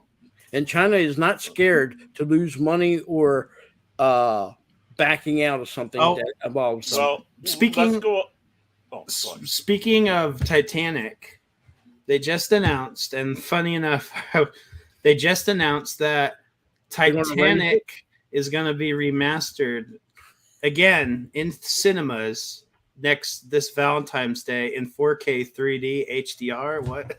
HDR. And that's so it's not bad enough. We got to see it in regular film, the sinking of the Titanic. We get to see it break and split and sink and everything in 4K HD. In HDR. Or excuse me, I'm sorry. I forgot. There's even something better now. HDR. In high frame rate, that's making a comeback too. You're killing me, Krit. You know this, right? Well, I've got a question for all of you here on the panel and for anyone in the chat right now. Do you think Top Gun can get to that $1 billion mark? Yes. Domestically and internationally? I mean, right now, finding them both. That's what I'm saying. The worldwide total. Okay. Do you think it can they're going to make break $1 billion? worldwide easily? They're going to break it. Yeah. Well, let's look at one thing here. Now, where we're talking about China, and China had been a big backer of the studios here, and I'm Mexican. My man's talked about it, and others talked about the little accounting games where they make things seem that they're doing more than they really are. You know, they have theaters that are supposed to be sold out, but you go in there, there's only 3 people in there. Captain Marvel comes to mind. Yep. Right. And the thing is a lot of that was being financed by China. China's having an economic problem themselves. They're having to pull in their reins on this stuff. So some of it's not even on the moral issue. They can't afford it no more. They can't keep these things propped up anymore. Money trees only go so far. Exactly. Now, when it comes around these films, it always goes to what's the freshness about these. We can always go back and watch the Star Wars trilogy, the original Star Wars trilogies over and over again. There's that magic. There's something that grabs you. But the thing is as much as ET was a big hit, it doesn't have that big freshness factor. I mean, yeah, there's little touches of nostalgia we get from it, but it's not going to be. It's not the thing that grips people anymore. Titanic, I think, is going to be the same way. It was that that flash when we first saw it, and now it's like okay, people have it on DVD, like, oh, whatever. It doesn't have that freshness factor. I don't think it's going to necessarily do as well. And that's the important thing. What are you going to have that's going to be timeless? And they need to work on making things timeless. Gone with the Wind, timeless. Wizard of Oz, timeless. The Day the Earth Stood Still, our Forbidden Planet, timeless films. Close Encounters. Star Trek 5. Close Encounters. Yeah, Star Trek 5. Thank you. Woopah, I love you. I love you. But these films have a freshness factor. There's a reason why Star Trek lasted so long. It has that thing that made it timeless for you to grab at, and it takes a lot in there to do it. That a lot of our new modern filmmakers and even James Cameron himself don't exactly have that knack on. So are these things going to be big? I don't know. Why is Maverick doing so well? Well, we've been getting hit so much with the woke garbage, being told that we're nothing but scumbags, just like we were in the early 70s. Constantly being told that America's bad, we're bad, the United States sucks. We were going to lose to the Russians. They had TV shows, America spelled with a K, on ABC, telling us this is what's going to happen. The Russians are going to take over. They're going to break up our country. We were going to lose the Cold War. Baron, you can say this. If you would tell somebody then, oh, Germany's going to be a united country, Eastern Europe is going to break away from the pact, and we ain't going to have a Soviet Union, they would call you crazy and have you committed. Yeah, right. Because take a look at 2010. The book and the movie 2010, the Soviet Union was still around. Yep. And at that time, the Soviet Union was basically dead for almost 10 years, a whole decade almost there. And that's just it, though. Maverick is bringing out again, and of course, the woke hate this. Pride in our country, pride in being Americans, pride in what we're doing, pride in what our military is doing. Just like they scared people, Baron. They scared people first because they said they were going to change the jacket. They were going to take the Japanese naval jack, and they were going to take the flag of Taiwan off because China didn't want it on there. Come to find out, they left it on there. China isn't too happy. No. They didn't cave. But when they did the remake, which I hate all remakes, of Red Dawn, it wasn't supposed to be the North Koreans. Originally, it was the Chinese that was invading on the remake. China got wind of that. They complained about it. So they said, okay, we'll take out the Chinese emblems and switch them to the North Koreans. And you see what happened to the movie. It didn't make any sense of North Korea. Even if 300 years from now, North Korea does not have the strength to send a Navy force, if they could, all across the Pacific to come invade Washington State. Russians maybe, but not the North Koreans. Maybe the Chinese, but again, not the North Koreans. And that movie tanked because of that. It flopped. Cave in. A lot of countries don't like certain things. You can name it. There's disagreements all the time, but you know what? Sometimes for the sake of the movie and historical sake, sometimes you got to take Torah. You don't like the Japanese because they attacked Pearl Harbor, but the Japanese side give you the reasons why they attacked Pearl Harbor and why they felt they had to go to war with us. You get that, even in the later one, Midway, the same thing. Yes, you can have two different opinions, even in a movie. Enemy sides disagreeing, but that's what is with it. When you do something like historical or even something kind of outside historical, but has some background to it. You can have two opposing forces. So Well, I mean, there's nothing wrong with showing the different sides because that is again making you think. It's making you go, okay, what is it? If you're a historian, you want to delve into it a little bit more. Uh, the biggest lie, of course, out there is the ones that say history is only written by the winners, and that's the most lazy, dumbass statement ever. Anyone who sits back and says that should have a dunce cap put on their head for the next 15 years. History is normally written by people who just observing history. Right. They might have a little bit of opinion one way or the other, but not enough to push the arrow too far in one direction. Yeah, I hate that whole saying history is written by the victors. What gives these people named Victor the right to write every history book? What's up with that? Most of the time, the losing side is still there to give their opinion. Well, I know one big thing that they say about that is like a lot of history of kind of like the Renaissance era was written by Byzantine exiles.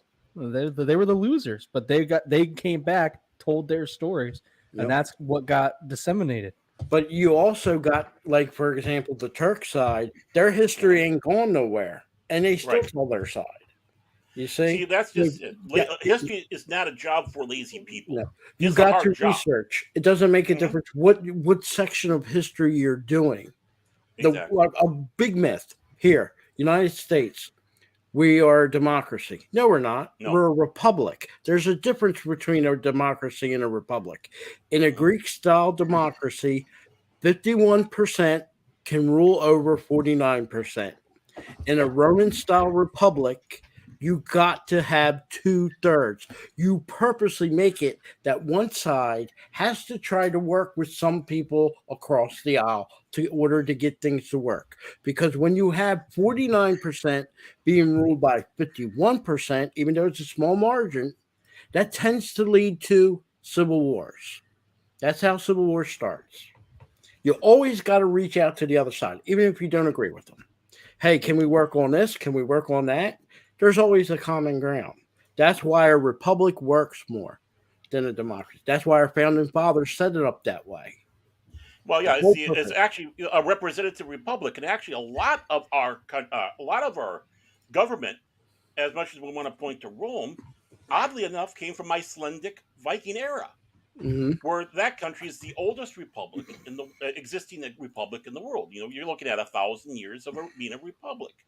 It was off of those laws that they took Magna Charta and introduced Magna Charta into England against old bad King John, who didn't necessarily like that as much and took the power away from the king. These works were just as important to our founding fathers as anything else.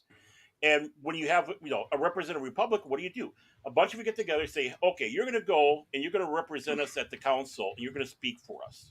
And needless to say, the guy's going to go out there. He might not necessarily speak for everybody because not everybody agrees. But he tries to go for what the consensus is with the people we have that they have. Well, of course, all the representatives get together, they do their votes, and that's how they work it. Now, that is what our country was supposed to be based off of. Anyone who says we're a democracy, you're a fool. A representative republic is what we are. And unfortunately, our representatives don't do that no more. They have it, what do they call? The wheels have been clogged up. Well, and sometimes, just like Star Wars, when you get bureaucracy in there, it tends to clog the wheels, and you get it jammed. You want to know what I think was one of the greatest assaults on the Constitution was when they took away the fact that the senators were appointed by the states. Yep, that should have never been changed. Correct, and that because the Senate was basically our House of Lords. And of course, the representatives were their 2 years, while the senators were 6 years, and that's why the senators had less power than the Congress, because their 2 years, they're more the average people going in there. Well, when they took that away, now you started really having the gears of corruption getting in there. It should never have. That's one of the things that they need to change back if they're going to keep this country going. We elected the people to our state representatives, and the state houses were the people that voted for the two senators. Correct. That was a perfect setup. That was intended that way. Our other house, the Congress, was elected straight by us. That was a perfect setup. That's where I know people that put this as a touchy subject. States' rights. That was the right of the state. The state had a representation in the government. Technically, yes, that's states' rights. So, 10th Amendment. Yep. I mean, in this day and age, let's be honest. The Senate and the House, you can blend them together. They're the same thing. Right. It's the same thing. There's no difference. There's no difference. Well, So, the only thing that's different is the length of the term. There you go. There you go. But like I said, when you think about this, like I said, your history, your entertainment, everything on today's society, more than any time that I can remember in the last 40 some years, and I'm 50 years old, I have never seen a situation where my TV, yes, it was some stuff in our television that was a little bizarre. Like I said, there was TV shows that were promoting in the 70s. It was a matter of time before we were going to get taken over by the Russians. We had no chance. There were TV movies. Red Dawn is a good example of it. We had no chance. Lo and behold, you get in the 90s, most of these people grew up, they didn't know what a Cold War was.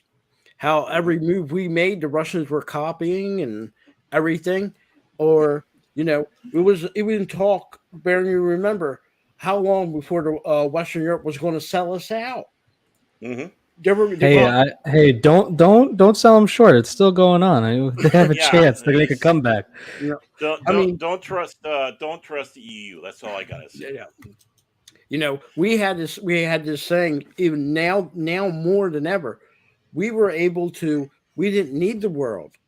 We had Detroit making cars. We don't have that no more. We can manufacture anything we need. We don't have that no more. On the East Coast, the Carolinas were known for making furniture. Guess what? They would even make so much furniture, they would let people take it that work for them, take them on trucks and sell them on the side of the road. We don't have that nowadays. You don't have that. Our country has totally changed. We cannot manufacture or make anything practically anymore.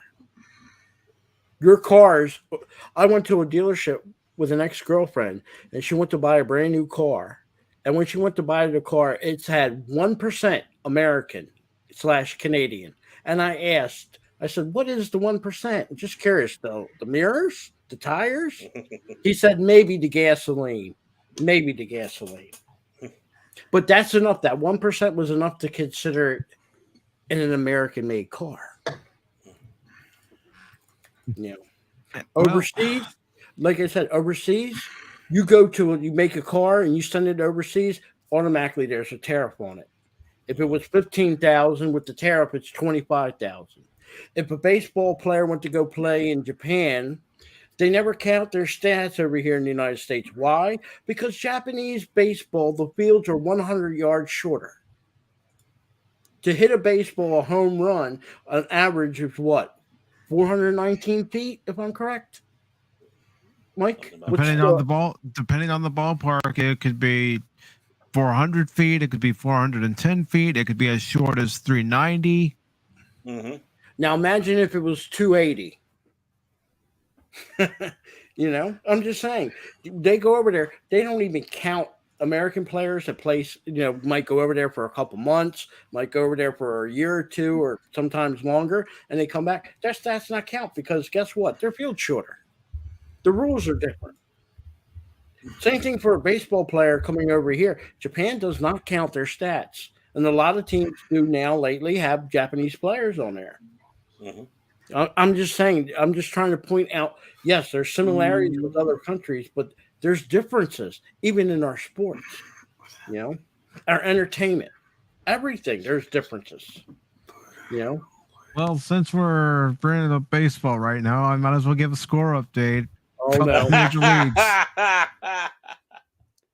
Currently, they are in the bottom of the ninth in Minnesota between the Guardians and the Twins, with the Twins leading the Guardians by a score of 10-7. In Milwaukee this evening, Oh, In Milwaukee this wait. evening. Hold on. Between All right, the continue. Cardinals Don't do that. and Don't do that. I'm blind. the Brewers. Wait a minute. They I are just have to say currently. I'm sorry, Mike. I have to say this. Krit, do that again, but pause it right when it shows his tattoo. Now pause it when he right there. Look on the side, he got a tramp stamp. So every time you see X-Wing now, he got a tramp stamp on the side. That tramp stamp on the side. I've been saying that for months, and everybody keeps saying no. That's you don't have a tramp. There it is, tramp stamp on the side. I think we should call it a Krit stamp. The Krit stamp. The Krit stamp. Okay, we can go with that. I had to do All that. right. Like, I'm sorry. That's all right. But anyways, currently in Milwaukee, they're in the bottom of the 8th between the Cardinals and the Brewers, with the Cardinals leading the Brewers by a score of 5-4. Woo! And Let's go. I feel like we're gonna blow this lead. I'll be completely honest, but I hope I'm wrong. in the top of the 4th, out in Oakland, between the Mariners and the A's, it is currently the Mariners 3 and the A's nothing.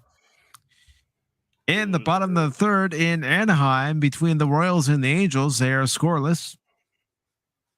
And in the top of the 7th, yes.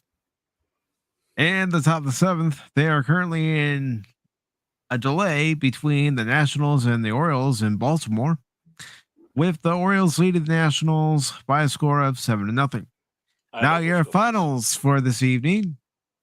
First, between the Mets and the Astros in Houston, it was the Astros over the Mets by a score of 5-3. Now down on the south side of Chicago this evening, between the Blue Jays and the White Sox, it was the Blue Jays. The real team of Chicago. Ha. Very funny. Yeah, the wait Blue till you Jays, see as it goes along there. The Blue Jays beat the White Sox by a score of 9-5. Now, in Arlington this evening, between the Phillies and the Rangers, it was the Rangers over the Phillies by a score of 4-2. Yay.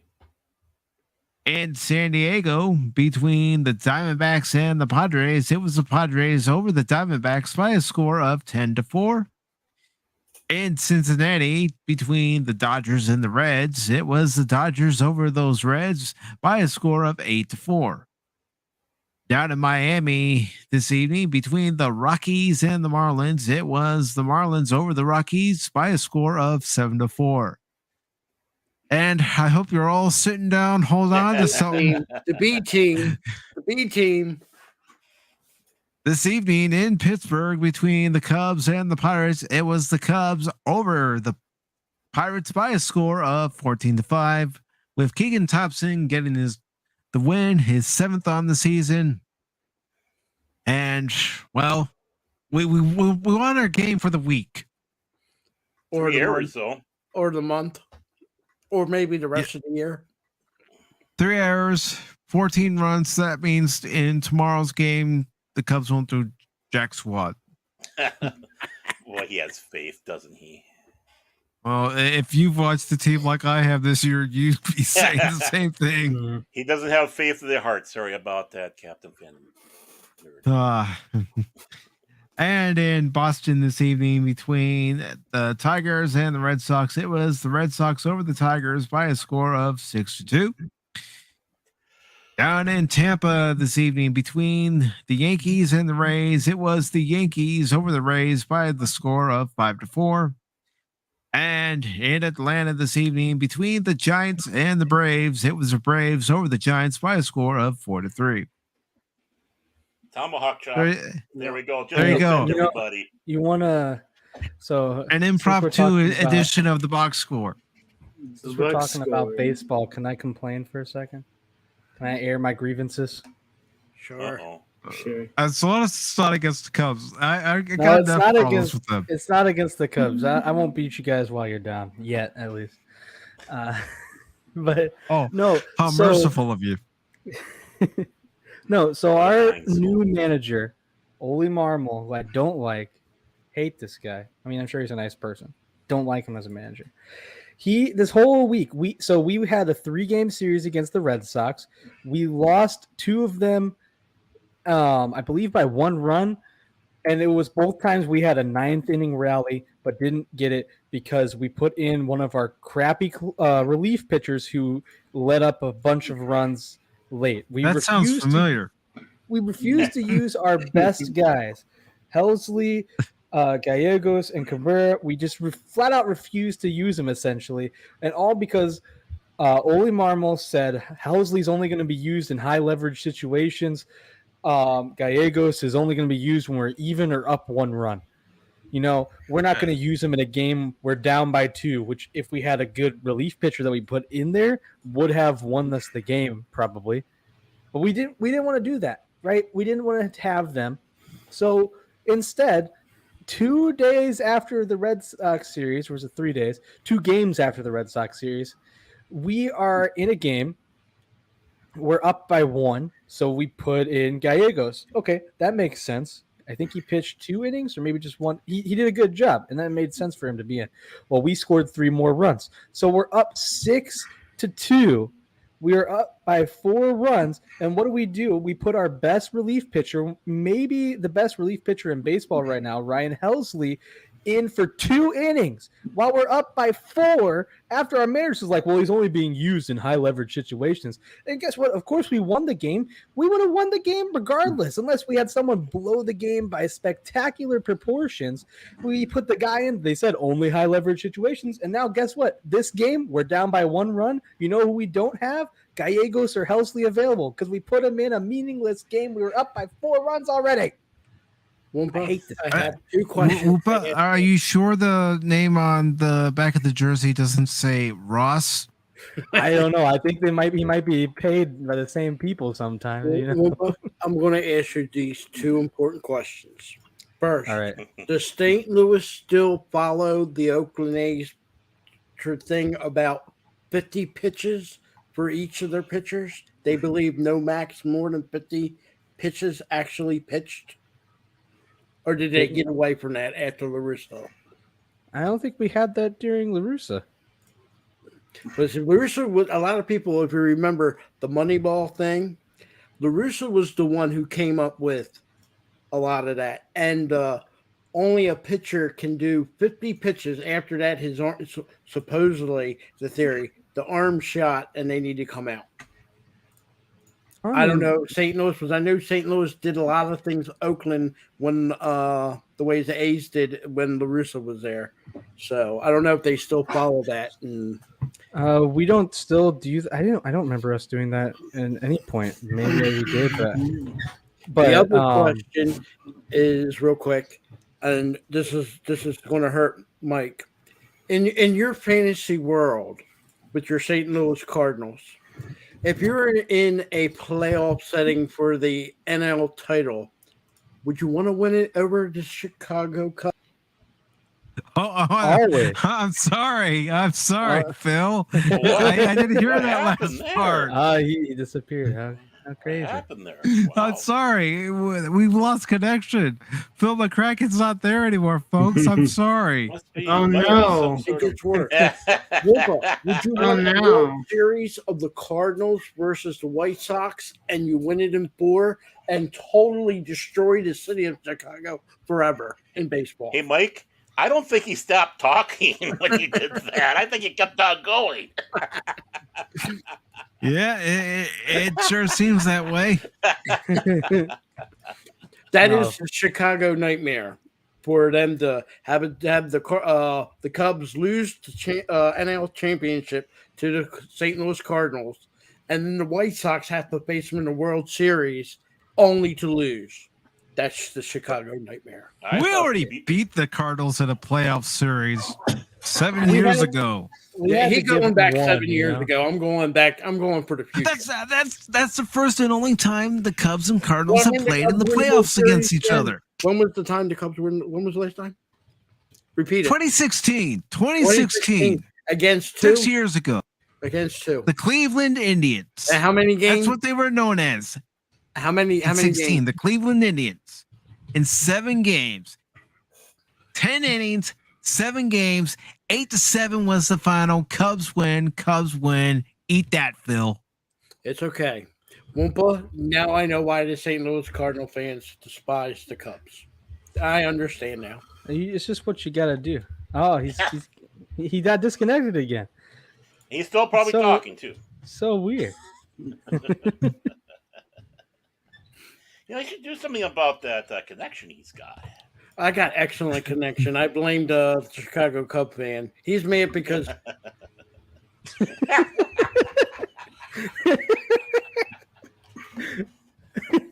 you forget, Phil. Over here on this channel, not only do you get, How about new? but I have the power to. Time has come. Execute Order 66. Oh, see, I was thinking of I have the high ground. Paul McCracken. Paul McCracken. That's all I'm going to say, Mike. All right. Abuse of the elderly. Mike is what would you say? A jealous god. He is a powerful, spiteful god sometimes. You must stay on his good side or you'll feel his wrath. He's got the Paul in him tonight. He's got the power. You know, Phil, sometimes you just gotta. Will be silent.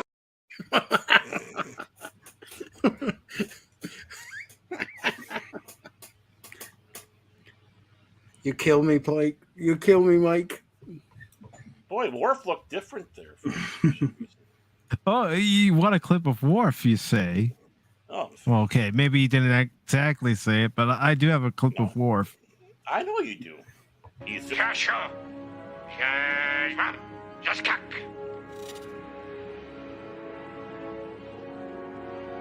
He said, "Today is a good day to die." Actually, he says, "Bend over and kiss your ass goodbye." That's what he said. But Worf was being polite. Worf should have had his own show. Yeah, they wanted to do that. He was pushing for a show for himself. To have a Worf series. I was always wanting a Worf series. I wanted to see him go and join the Klingons and see the things like they do in the Klingons, you know? Let's be honest. We didn't get a lot of good Klingons in the original series, but I hate to say this. Krit, don't ever tell Paul this. The Next Generation and Deep Space Nine, we got some awesome Klingon stuff. Real awesome Klingon stuff. Glory to you and your house. Where the Klingons are the round table, we dance when we're able. I know why Kurt's so quiet, because I'm talking about TNG. He's messaging Paul right now. Yeah. This is what's happening right now. Right now, as we speak. Dun, dun, dun, dun. What are you doing? I'm just imagining the what's that meme with the cat just typing on the keyboard. Yep, that's it.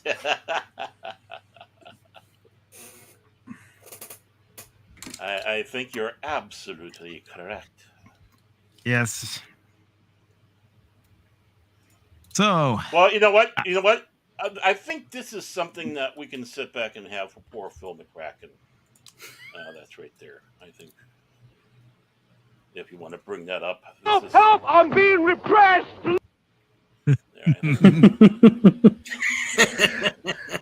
Help! I'm being repressed! What was that line? I always forget it. What was it? What old hags handing out swords is handing out tarts? Tarts and lakes handing out swords is not a form of. It's not a form of government. Yeah. I gotta watch that movie again. It's been a while. I like the Newt. Big Kurt knows it. See? You mean Aliens? No, Newt in when they start doing the Newt in Mighty Python. And the Holy Grail. Oh yeah. The Knights That Say Nay. Newt. You will bring us another shrubbery. Now, Mike has just brought up one of the most powerful fantasy figures that the United States has delivered to the world. Conan. God bless Conan. Conan the Barbarian, Conan the Destroyer, and the prequel to the sequel, Red Sonja. Mm-hmm. God bless Red Sonja. Krit does not like the last two movies that I mentioned, but to me, that whole three movies are awesome. Everybody has a valid opinion, and if you think Red Sonja, we will survive watching it. I don't know. Hey, it's better than what we got now. There you go. Honestly. So this redhead. You get a redhead. Yeah. Mike likes redheads. If you think do. if you think movies that came out now are as bad, I mean, go back in time and watch Caddyshack 2 and then tell me. I like Caddyshack. I'd still watch Caddyshack. Good to be the king. That's Mike, by the way. That's Mike as he sits there in his high tower over us. Well, I mean, it's for any of us who are on our own channels, we are the king or the queen of that channel. Mm-hmm. Exactly. It's good to be the king. So I have this article here from Superhero Hype that says Titan will publish new Conan the Barbarian comics in 2023. And it goes on to say Marvel was the first major publisher to produce Conan the Barbarian comics in 1970, and the House of Ideas gave Robert E. Howard's iconic character a prominent place in their universe. In 2018, after a long absence, Marvel regained the rights to Conan and even made him a leading character in Savage Avengers. However, Conan's return to Marvel is coming to an end this year. And now Titan Comics has announced that it will pick up the Conan license in 2023. Titan will team with Heroic Signatures to co-publish a new ongoing Conan the Barbarian series in spring 2023. At the moment, no creative team is attached to the comic book. Regardless, Titan Comics has revealed that its plans include other Howard characters, including Solomon Kane and the Dark Agnes. Solomon Kane's a good comic character. I even like the movie. I love the movie Solomon Kane. The publisher will also continue to release Marvel's classic Conan comics in omnibus editions at a later date. Heroic Signatures had originally planned to publish the new series by itself, but the company ultimately went with Titan because it was already publishing new and classic Conan the Barbarian novels. Goes on to say, we have been working with Titan for a year on the pro side of the established and good foundation for expanding our business together, said Heroic Signatures President Frederick I'm probably going to mispronounce this, so I do apologize. Momberg. In a statement, when it became clear that Heroic Signatures would publish our own comics, it was natural to partner with a team that we have known for decades. Their expertise in publishing is stellar, and we couldn't be more excited to launch a barbarian horde of titles like Conan, Solomon Kane, Dark Agnes, and many more together. Titan Comics co-publishers Vivian Chun and Nick Landau also shared a joint statement of their own.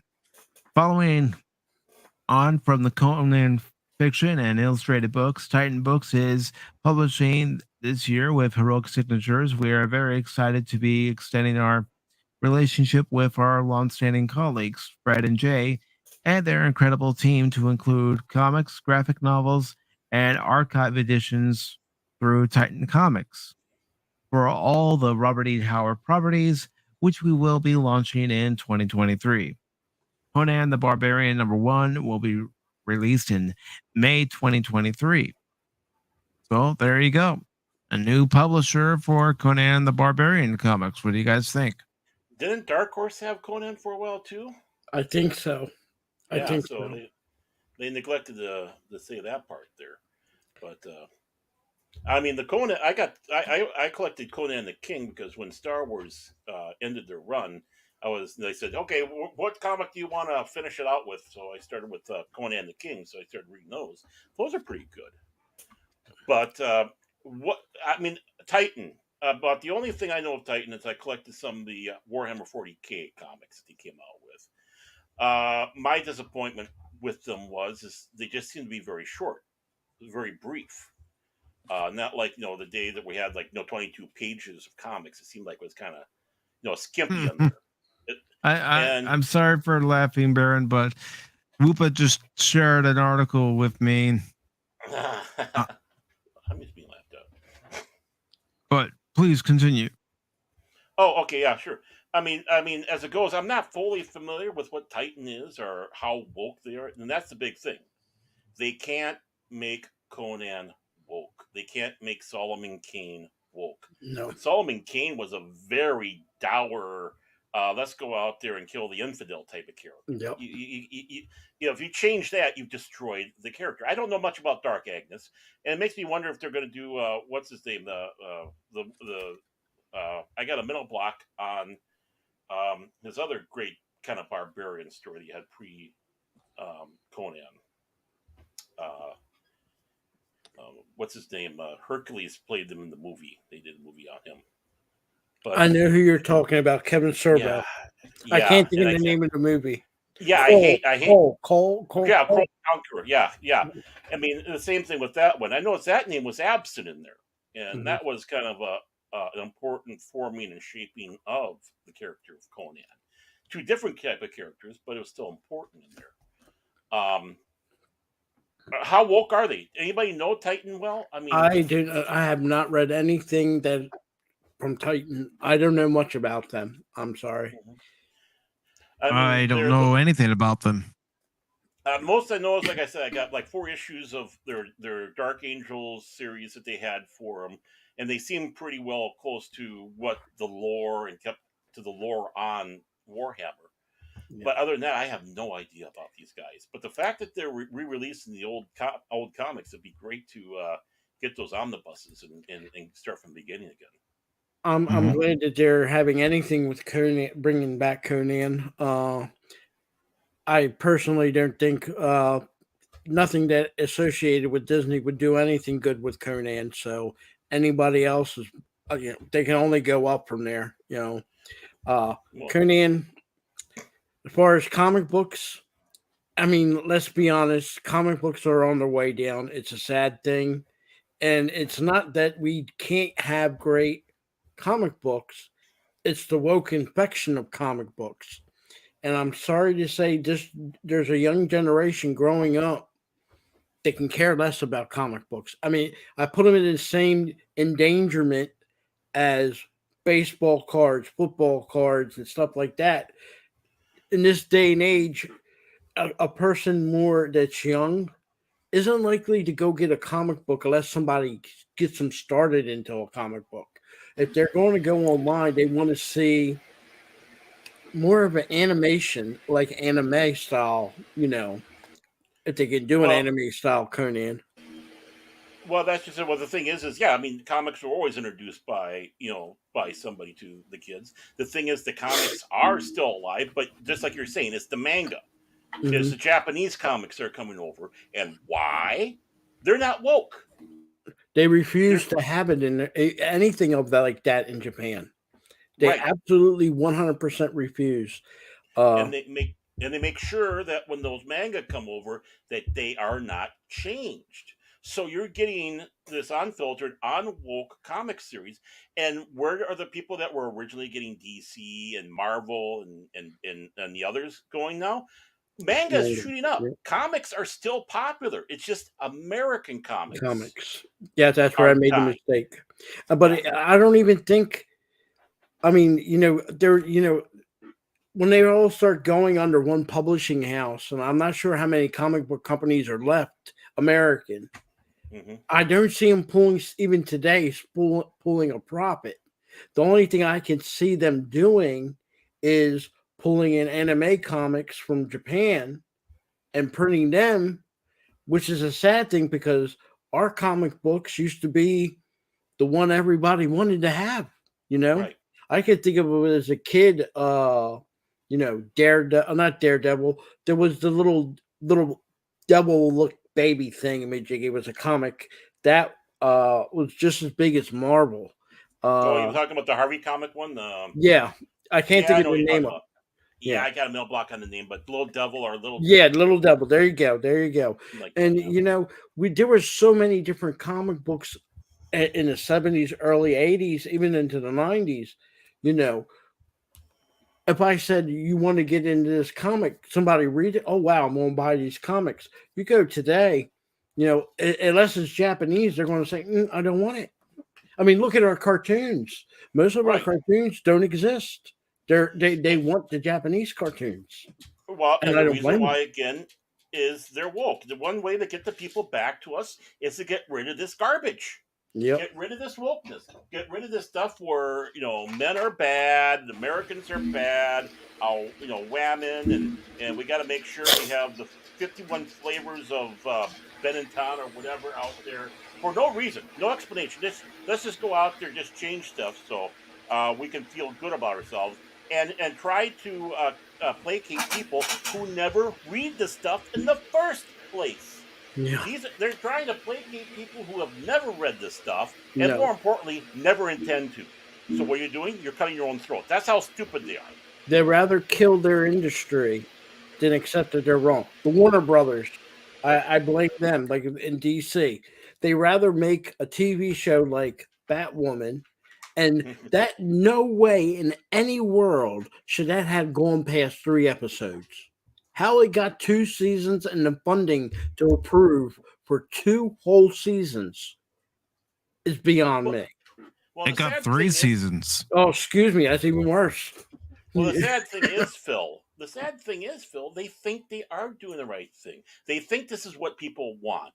They live in a bubble and they are cut off from the rest of the world. And they honestly think this is what people want because they listen to these little Twitter bots that's out there. And literally that's what they are, bots of the SJWs and all the others out there whining, bitching, complaining, and moaning and think, oh, we got to go this way or we're going to lose our audience. Well, they're not the audience and they don't want to listen to the audience. And when the audience does start talking, what happens? Well, we're vilified. misogynists. Yeah. I mean, they're sitting back saying people don't like Reva because we're racists. Stop it already. Stop it. Right. The same people that loved James Earl Jones and Lando Calrissian and Mace Windu and Carl just Weathers in The Mandalorian. Even the Right. villain, I can't remember his name. Great actor.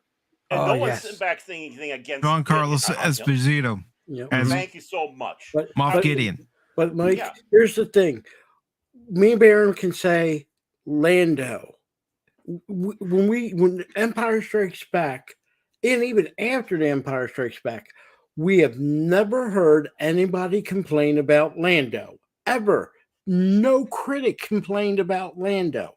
No one complained that Lando was a womanizer, playboy. He was Mr. Colt 45 in Star Wars. Well, the big complaint is we didn't get enough of him. And there you go. And we got and then they say we didn't have enough diversity. We had plenty of diversity in Star Wars. Even in Return of the Jedi, in the makeup of the fleet of the X-Wings, Y-Wings, B-Wings, you had a Chinese guy, you had an American, you had a woman. There was everything there. So where was there no inclusiveness, even in the original trilogy? I didn't understand why they did that. I don't understand why they said that. Right. If we were so against blacks, why was there a 3-novel series by L. Neil Smith, the Lando Calrissian series? Yes, Lando and Han Solo had their own EU books series, 3 books each. And people clamored to have Lando come back in the other EU books. And when The Force Awakens was being announced, people were clamoring to want Billy D. Williams back in there, and were disappointed that he wasn't. I was disappointed he was. If they were to bring the original, big four. You wanted Han, Leia, Luke, Chewie, and Lando. 5. We wanted all them together. Mhm. We wanted they couldn't even give us that. They couldn't even give us that. Well, you know what the biggest insult would have been, though? You know the part that Benicio del Toro played in the last Weenie, last Jake Skywalker. That was supposed to be Lando Calrissian originally. That part was supposed to be Lando Calrissian. Can you imagine that being Lando? They have no concept, none at all. Lando would never have done that. No. And that is what what's his name, Ruin Johnson was aiming for. Oh, this is going to be Lando. What an idiot! We were told we love these characters so much, we're offended by that. Nothing surprised me with Disney. Like I said, and I will always stand by this. Disney still does not, and I'm talking after Walt. Disney does not know how to do live action, and they already have the biggest flops when they come to sci-fi. Forget Star Wars. Like I said, I know a lot of people like Tron. Sorry, that was not a success. Black Hole was not a success. Space Mountain, even though they really had nothing to do about space, but the Space Mountain series, yes, some people liked it. I could tell you, I never was a fan of Space Mountain. None of the series, even the remake with that came out a couple years ago with Rock. But the funny thing is, though, is even though those like the Black Hole and Tron were not big successes when they first came out, they still have a stronger legacy yet today because people discovered them and found out how well these films were for the respective stories that they're being told. That's why you do have people going and watching Tron and still being fans of Tron. It's one of those things where it maybe was just a little bit ahead of its time, and that was one of the problems Walt Disney did have. Look at Fantasia. Fantasia flopped, and it's a masterpiece. Why? It was ahead of its time. And I would sit back and say Tron was one of those films. I think that was one of the last films that you had that Disney brought out that was ahead of its time. And it took some roads. It took cable. It took VCRs for people to start appreciating what that film was. I put Willow in there because Willow was not a success in the theaters. That was a real success when they got on pay television, the HBOs, the Cinemax. Ted Turner, when he had TNT, used to have Willow on there like every 3 weeks. He would had Star Wars, during Star Wars week, he would play nothing but Star Wars movies on TNT. It was really big and popular. But like I said, Last Starfighter is another example. That didn't make big money in the theaters. It made big money on pay television, your cable networks. That's where it was making the hits. And it resonates still to this day, even with the special effects being dated. When look at another one, A Christmas Story flopped in the theaters. Look how much of a giant that movie is now when it got discovered. And that's the one thing that we're missing now is we're not getting those anymore. You're not getting these films where they might have flopped in the theater, but yet found something afterwards. They don't resonate. But Highlander failed. And look what happened with Highlander when it went to cable and VCR. And then they got the TV show. Normally it was set up that you did the movie first, and maybe if it was a real big hit, example, Planet of the Apes, then you get a TV show. Not that the actors are the same. But then it switched in the 90s where they took a lot of ideas from the TV shows to make movies, which is fine either way. But during our time, it was a step down to go from a motion picture actor to a television actor. Today, it's interchangeable, But like you were saying, a lot of times, most of these movies that we mentioned, they became hits outside of the theater. Because a lot of times, the movie motion picture companies would put their movies up against other blockbusters. I'm trying to think off the top of my head. Like Ghostbusters and Gremlins came out at the same day. Same time. The same day. I know a lot of people hate me for this. Star Trek V went through a lot of things with the strike. They had a writer's strike. They didn't have Industrial Lights and Magic, which they always had for the Star Trek movies. But also, the release date was the same date as the first Batman movie with Michael Keaton into it. It was already doomed. It was so many things against it, but yet they still made $45 million in the theaters. That's not something to sneeze at. Most Star Trek movies, besides Star Trek V and Nemesis, all gross $70 million or more. But well, the thing is, you just said it right there, though. We had so many films coming out that were so impressive that literally you could go from one theater to another theater, make a whole day of it going, because they are all coming out at the same time. And many of them were doing well. Others suffered for it, but came back later with cable TV and the VCR and resonated there still. And we're not seeing that today. No, it is not happening today. We're not getting these timeless classics that were missed originally and then came back. I'm trying to remember. I mean, Citizen Kane was a flop because, of course, because it was being basically blacklisted. But it's one of the greatest films ever made, and it still resonates. If someone gets out of the mindset, I don't like watching black and white and stuff like that. Is a great film. That's what we need. We need to have, again, like you're saying, all these studios are virtually getting owned by the same company. They're afraid. They don't want to compete. They don't want that, and they're pumping out so much garbage now. They don't have quality control.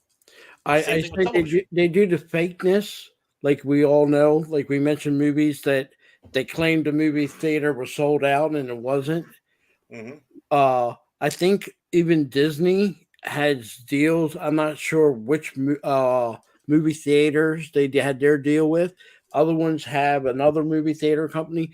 It's not unheard of them companies pumping out and say, okay, we're willing to buy the tickets even if no one's showing up, so that way the movie doesn't get labeled a bust. And I even I never listened to the Rotten Tomatoes because, especially what happened recently, was it the 5th episode of I think it was the 4th or the 5th episode of Obi-Wan. It was rated as low as 53%, not the critic score but the audience score.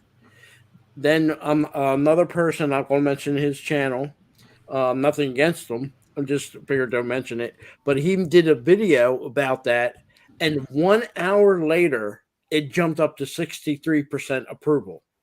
Right. If you think the companies that control it don't send people to do voting over there, you're crazy. This was not something new. They did that with the critics.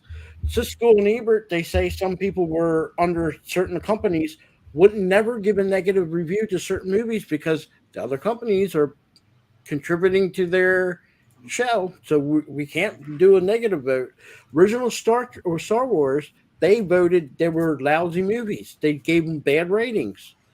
George Lucas came out with the special edition. Oh, they're the three. Their critic scores for the movies were unbelievable. Total 360. Total 360. Well, I mean, critics don't work as critics. The critic has to sit down and watch something or look at something or experience something and divorce sometimes themselves from the experience to what others are. I mean, I suppose you could sit back and say a form of empathy. And just like I sat back and said, there's Wayne Reynolds who does artwork for well, now it's Pathfinder, but D&D. And I think he's a magnificent artist. It's not my taste, though. I don't necessarily like, what he does, but he's a magnificent artist. So it's like, okay, it's not my cup of tea, but he's great. And if this is your thing, you're going to love it. And critics don't do that. No, they can't do that. I used to read that today's world. I'm gonna get off, guys. Thanks for having me on, Mike. You're welcome, Krit. Anytime, brother. Better Krit. Talk to you Good seeing you, later. Krit. If you guys ever watch the Krit cut, let me know and I'll stream it for you. I don't know if it'll change your mind on the show, but I don't know. There's just problems with it, so I'm just like I'm like tired of hearing the discourse, and I kind of want to move on. So it's only beginning, though. Now I will say this: I think Andor is going to be a good show. So Tony Gilroy is writing that. So a man action. It's I hope, but I'm kind of done with the show, so I'm taking. What's it? I hope for your sake. I hope for everyone's sake that they stop losing their mind over this goddamn clown show. All right. Well, we don't want it to fail, but it hurts us. So. I don't think anybody wants their favorite shows to fail. Nope. If anybody, I'm a Star Wars fan. Been a Star Wars fan since the very beginning.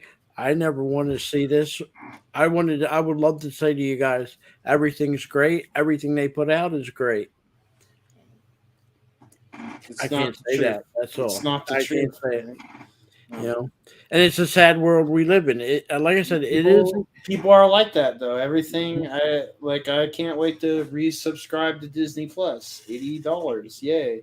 Oh boy, I can't wait to consume my next Star Wars. Oh boy, I gotta buy all the Black series. Oh boy, oh boy, oh boy. I've heard. Well, it at least before. we can say we're not an echo chamber, and there's a lot of echo chambers on YouTube. Yeah, and I'm sorry to say that, but that makes it even worse. I'd rather be called a gatekeeper than a shill.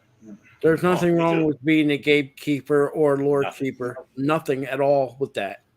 Nope. If there was a bad Godzilla movie coming out, I want Krit to tell me that's a bad Godzilla coming out. There was a bad Godzilla movie that came out. It was Godzilla King of the It was Godzilla the only one King Paul of the watched. Monsters. The only one Paul watched. Remember that. And he's adamant. He doesn't want to watch any more Godzilla films. So it's kind of sad that that's not Godzilla. That's iguana. And you don't want to.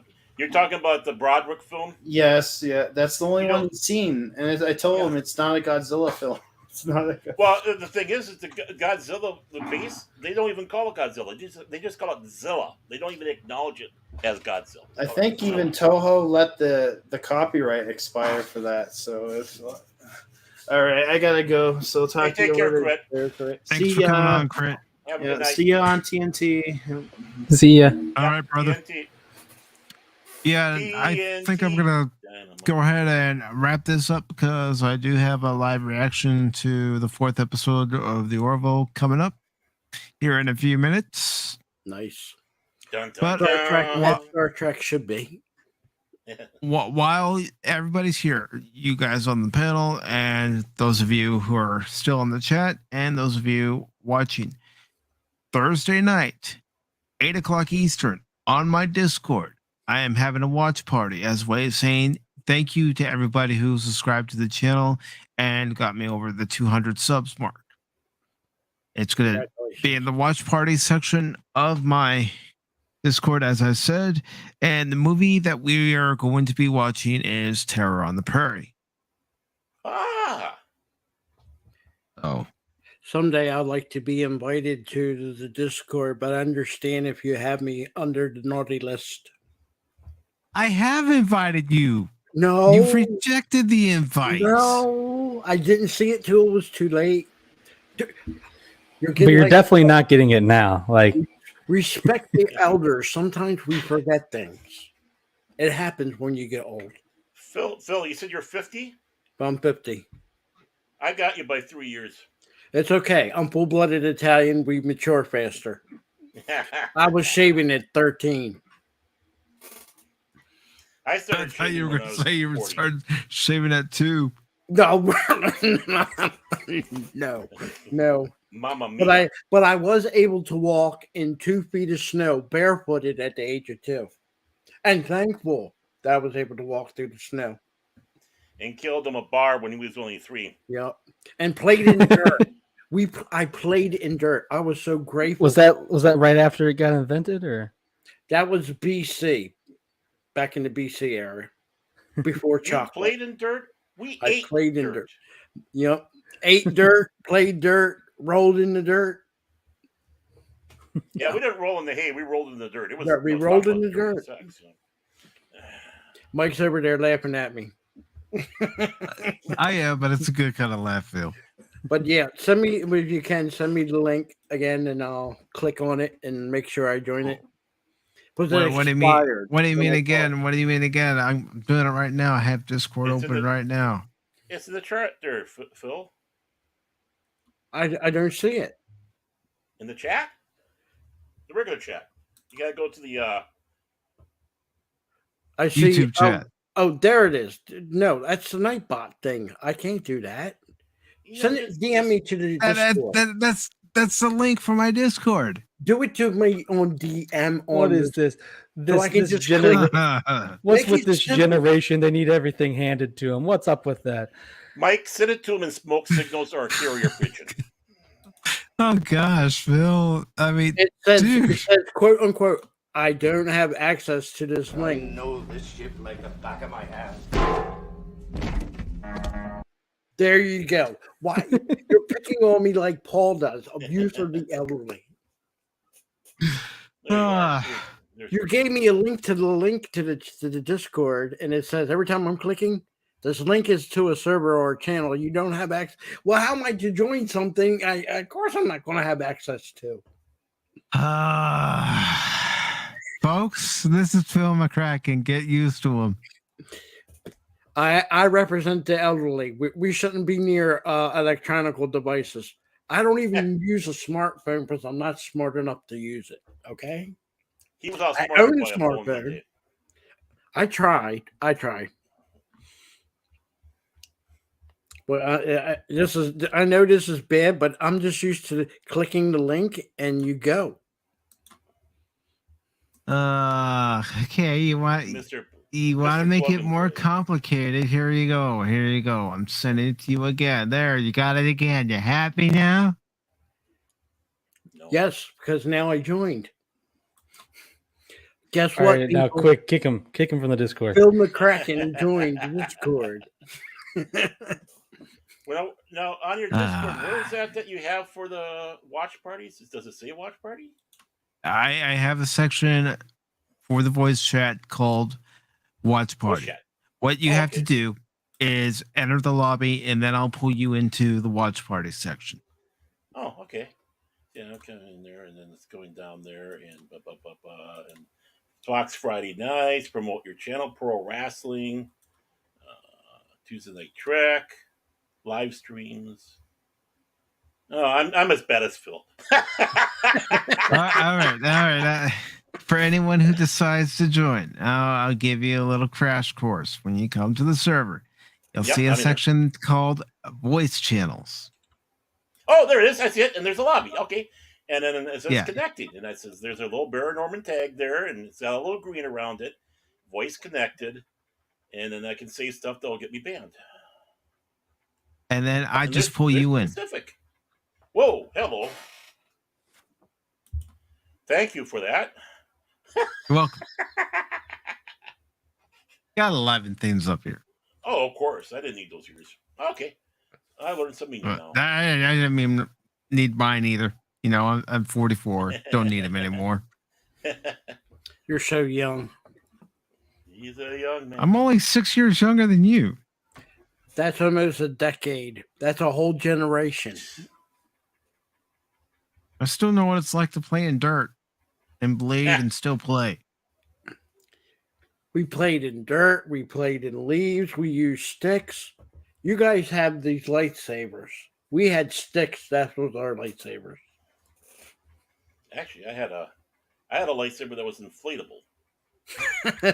No, the first one that came out was inflatable. It came as a flashlight, and then you had this yellow inflatable thing. You slid it over, and you put something else so it'd stay in there, and that was supposed to be your lightsaber. Well, needless to say, being that you basically had a giant balloon, it didn't really have, was kind of hard, and it broke eventually because it was cheap plastic.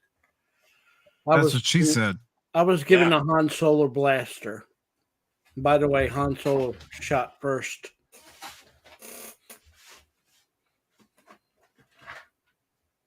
And on that note, there you go. That's what I had, just like that. Yep, the blaster. And YouTube, don't freak out. It's just a toy. It's a toy. Nowadays, you have to have a little orange paint around the barrel to class so that people understand it is a toy. Mm-hmm. I guess you can tell it's a toy. You can tell it's made out of plastic. But yeah, you have to be specific, and also you have to have a sticker, not a flying toy. As you can see, it says Star Wars on it, not Empire Strikes Back, and not Return of the Jedi. First ones that came out. I had gotten that, and I got the Darth Vader interceptor, and you suppress the sides of it, and the wings would fall off. Yep. And the other TIE fighter too. Well, gentlemen, I want to thank you all for coming on. Woopah Troopah, thank you. Bill, thank you very much. Baron, Always. thank you very much. Always we also had Pops here. We also had Padawannabe here. Thank you very much. Oh, I and don't forget DJ Krit. Ronnie G. Thank you for coming by. Yes, we had Laura Krit on the panel as well. Anonymous. Thank you for putting up with my convalescence. Sometimes it does have its spouts, comes and goes. Thank you. Not a problem. Thank you for coming on the panel, Baron, and also being in the chat. Of course, like I said, we had Pops earlier. Gap Stargate stopped by. Thank you, Gap. And long time no see, but it was great to see you, Godzillionaire. Godzillionaire. Hey, cool. The king of all kaijus, and Mr. Bling. We also had Das Wolfen. Thank you very much. Das Wolfen. We also had Brandon Looney Tunes Fan 2000, who asked me to make a video for him, and I'll do that. I will definitely give him a shout out. Woopah Troopah, thank you very much. Oh, who's that guy? I have no idea. I like that guy because he says justice for Star Trek 5. I love that guy. I'm his friend forever. Go St. He's a Louis shell. Cardinals. Shell. The shell. Cardinals. Release the Shatner cut. Tim's Talk, thank you very much for stopping by. And is that everybody? Just double checking. While I'm checking, do you guys have anything you want to promote? Well, I hope I'll be on Saturday morning fun time at the with Gary and Keith on Saturday. Last time they were out town, they were doing that convention, so it was just those guys and their technical ineptitude. Sorry, guys, it's true. I'm sorry. Of course, Tuesday Night Trek with you guys, with most of you guys at Tuesday Night Trek, so that's always a fun one. Unfortunately, we didn't have that last night. I guess we'll beat up Captain Paul later.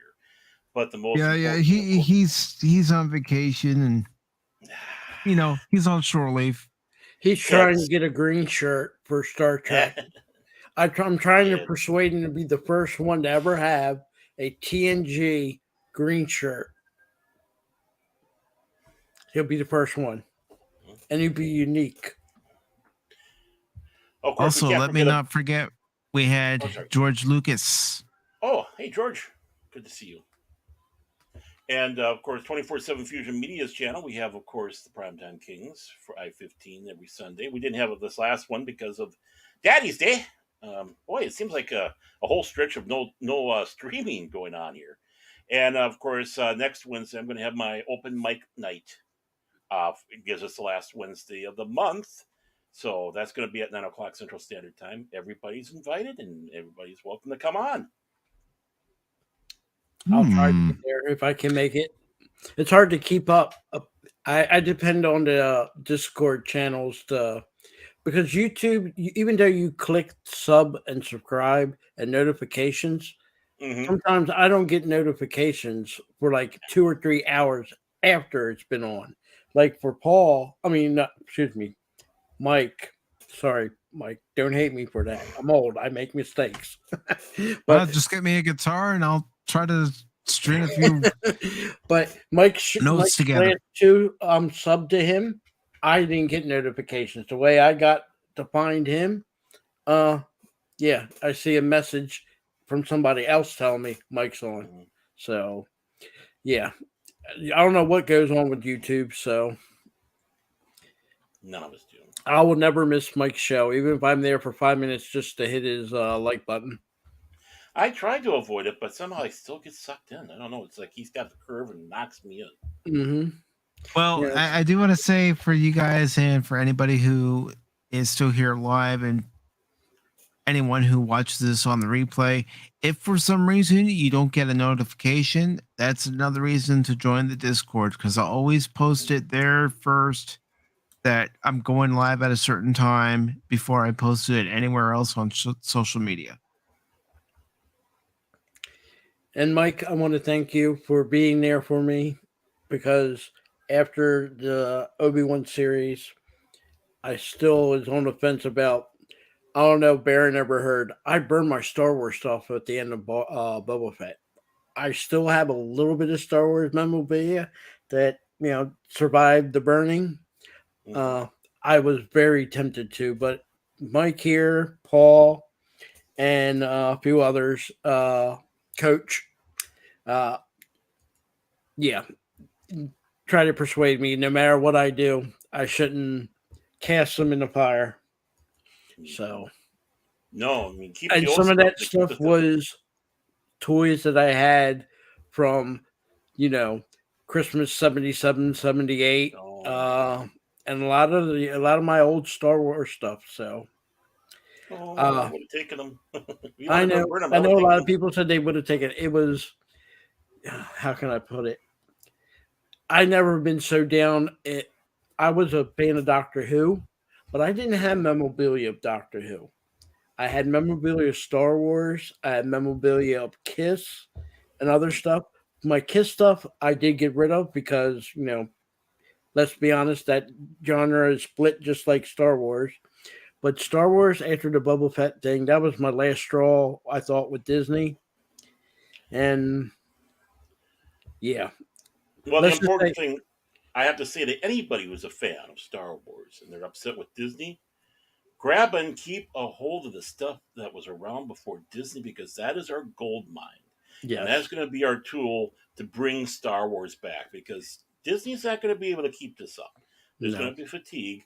And yeah, I can understand if you're going to get rid of the stuff that you got from the Disney era. That's understandable there. But, keep a hold and treasure that stuff that was from the original. And then make sure you, in your mind, keep that differentiating thing. There is Star Wars, and then there's Disney space conflicts. We don't care about that. I agree. Same thing as like we have Star Trek, and then we have space travels from Paramount. We have Doctor Who, then we have Professor Y. And again, make sure that differentiating there and treasure the stuff that we had. Because if we don't, then we will not learn, we'll not be able to pass on these important things to that next generation. Just like you said, Phil, someone's got to hand that comic book to that next generation. That's true. If I had to do it over again, I probably wouldn't have burned it. I would have just given them away. What little Star Wars stuff I had, I'm still going to hold on to. I will say I am 90% out of Star Wars, except for the George Lucas stuff and the EU stuff. I'll give it. I'm gonna wait and see the next series, and if the next series is even mediocre, then anything Disney's touched, they can have done. I'll keep. I'll if I'm still in a bad place, I'm gonna either turn to Mike or turn to Paul or Coach, and I'm gonna divvy up the stuff, and they can donate it and do like a, put up. Like I have a Star Wars Monopoly from 1997. Never been opened. I'll tell Mike here, put it up for bid, and whatever you get, donate it to charity or give it away to somebody. But I can tell you this. I went into Walmart today. I seen a Boba Fett. I don't even want to call it a figure. $33. And it's the most awfulest thing I ever seen for a figure. And I can guarantee you, I doubt if I went back there in a month's time, any of them figures been sold. Well, yeah, the quality, and I would hate to say it's not just the quality, but the heart and feeling it is not there. It's not there. So, sorry if I rambled, Mike. Those figures have that. But I just want to thank you on that, Mike. Thank you for always, you told me if I need to reach out, just reach out. So, and I mean it. I mean it for anybody. All I can sit back and say is wrap yourself up with the memory. Don't punish the old for what the new is doing.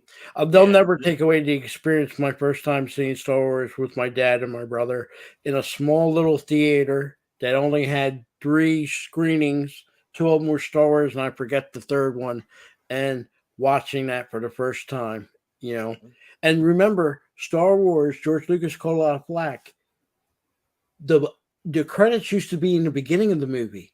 He put it at the end. So that was unusual to see action right off the get-go. Right. Tatooine 4 flying in a Star Destroyer. So there's so many things I can remember from that and experience that not just changed me, but changed movies forever just by changing the credits where it was on the movie. So, yeah. And I think that's a good way to end this broadcast. Again, I want to thank everybody for coming on to the panel, for coming in and chatting it up in the chat. I really do appreciate each and every one of you. And remember, Thursday night at 8 o'clock Eastern on my Discord, we will be having a watch party of Terror on the Prairie. But if you want to stick around and watch the Orville with me, you're more than welcome. You just have to provide your own Hulu. I don't have that. Nope, I don't have Hulu. Well, then maybe one of these days I'll have a watch party in the Discord and we can watch the Orville. You're such a nice guy. You can hear. You take care of the elderly. I appreciate that. Oh, by the way, Friday I got our AARP card. Just so you know. Nice.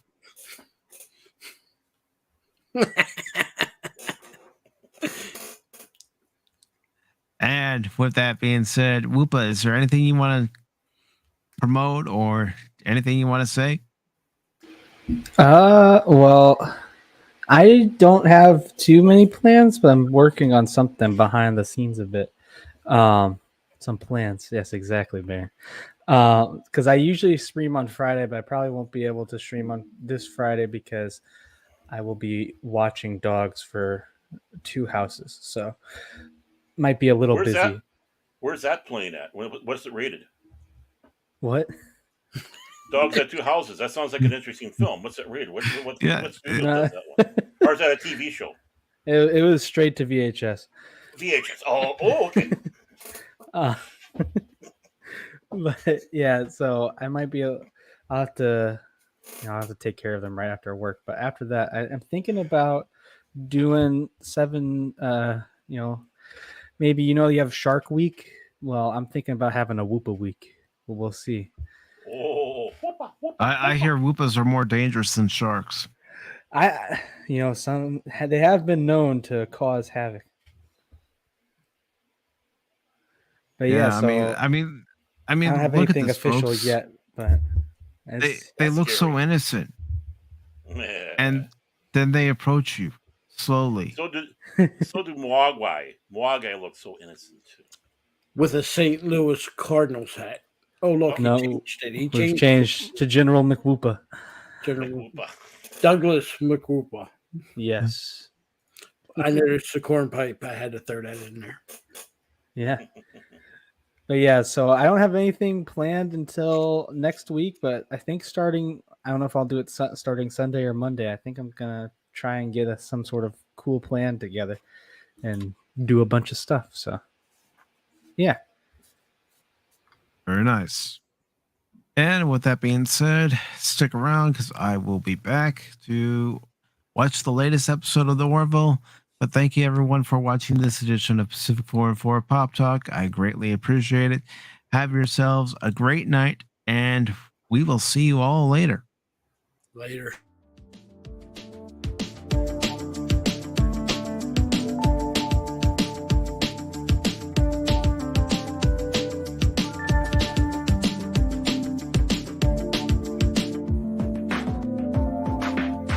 I am getting paid for this, right? Check's coming. No, you're not getting paid for this. No. You're doing it out of the kindness of your own heart. When have I been known to be kind?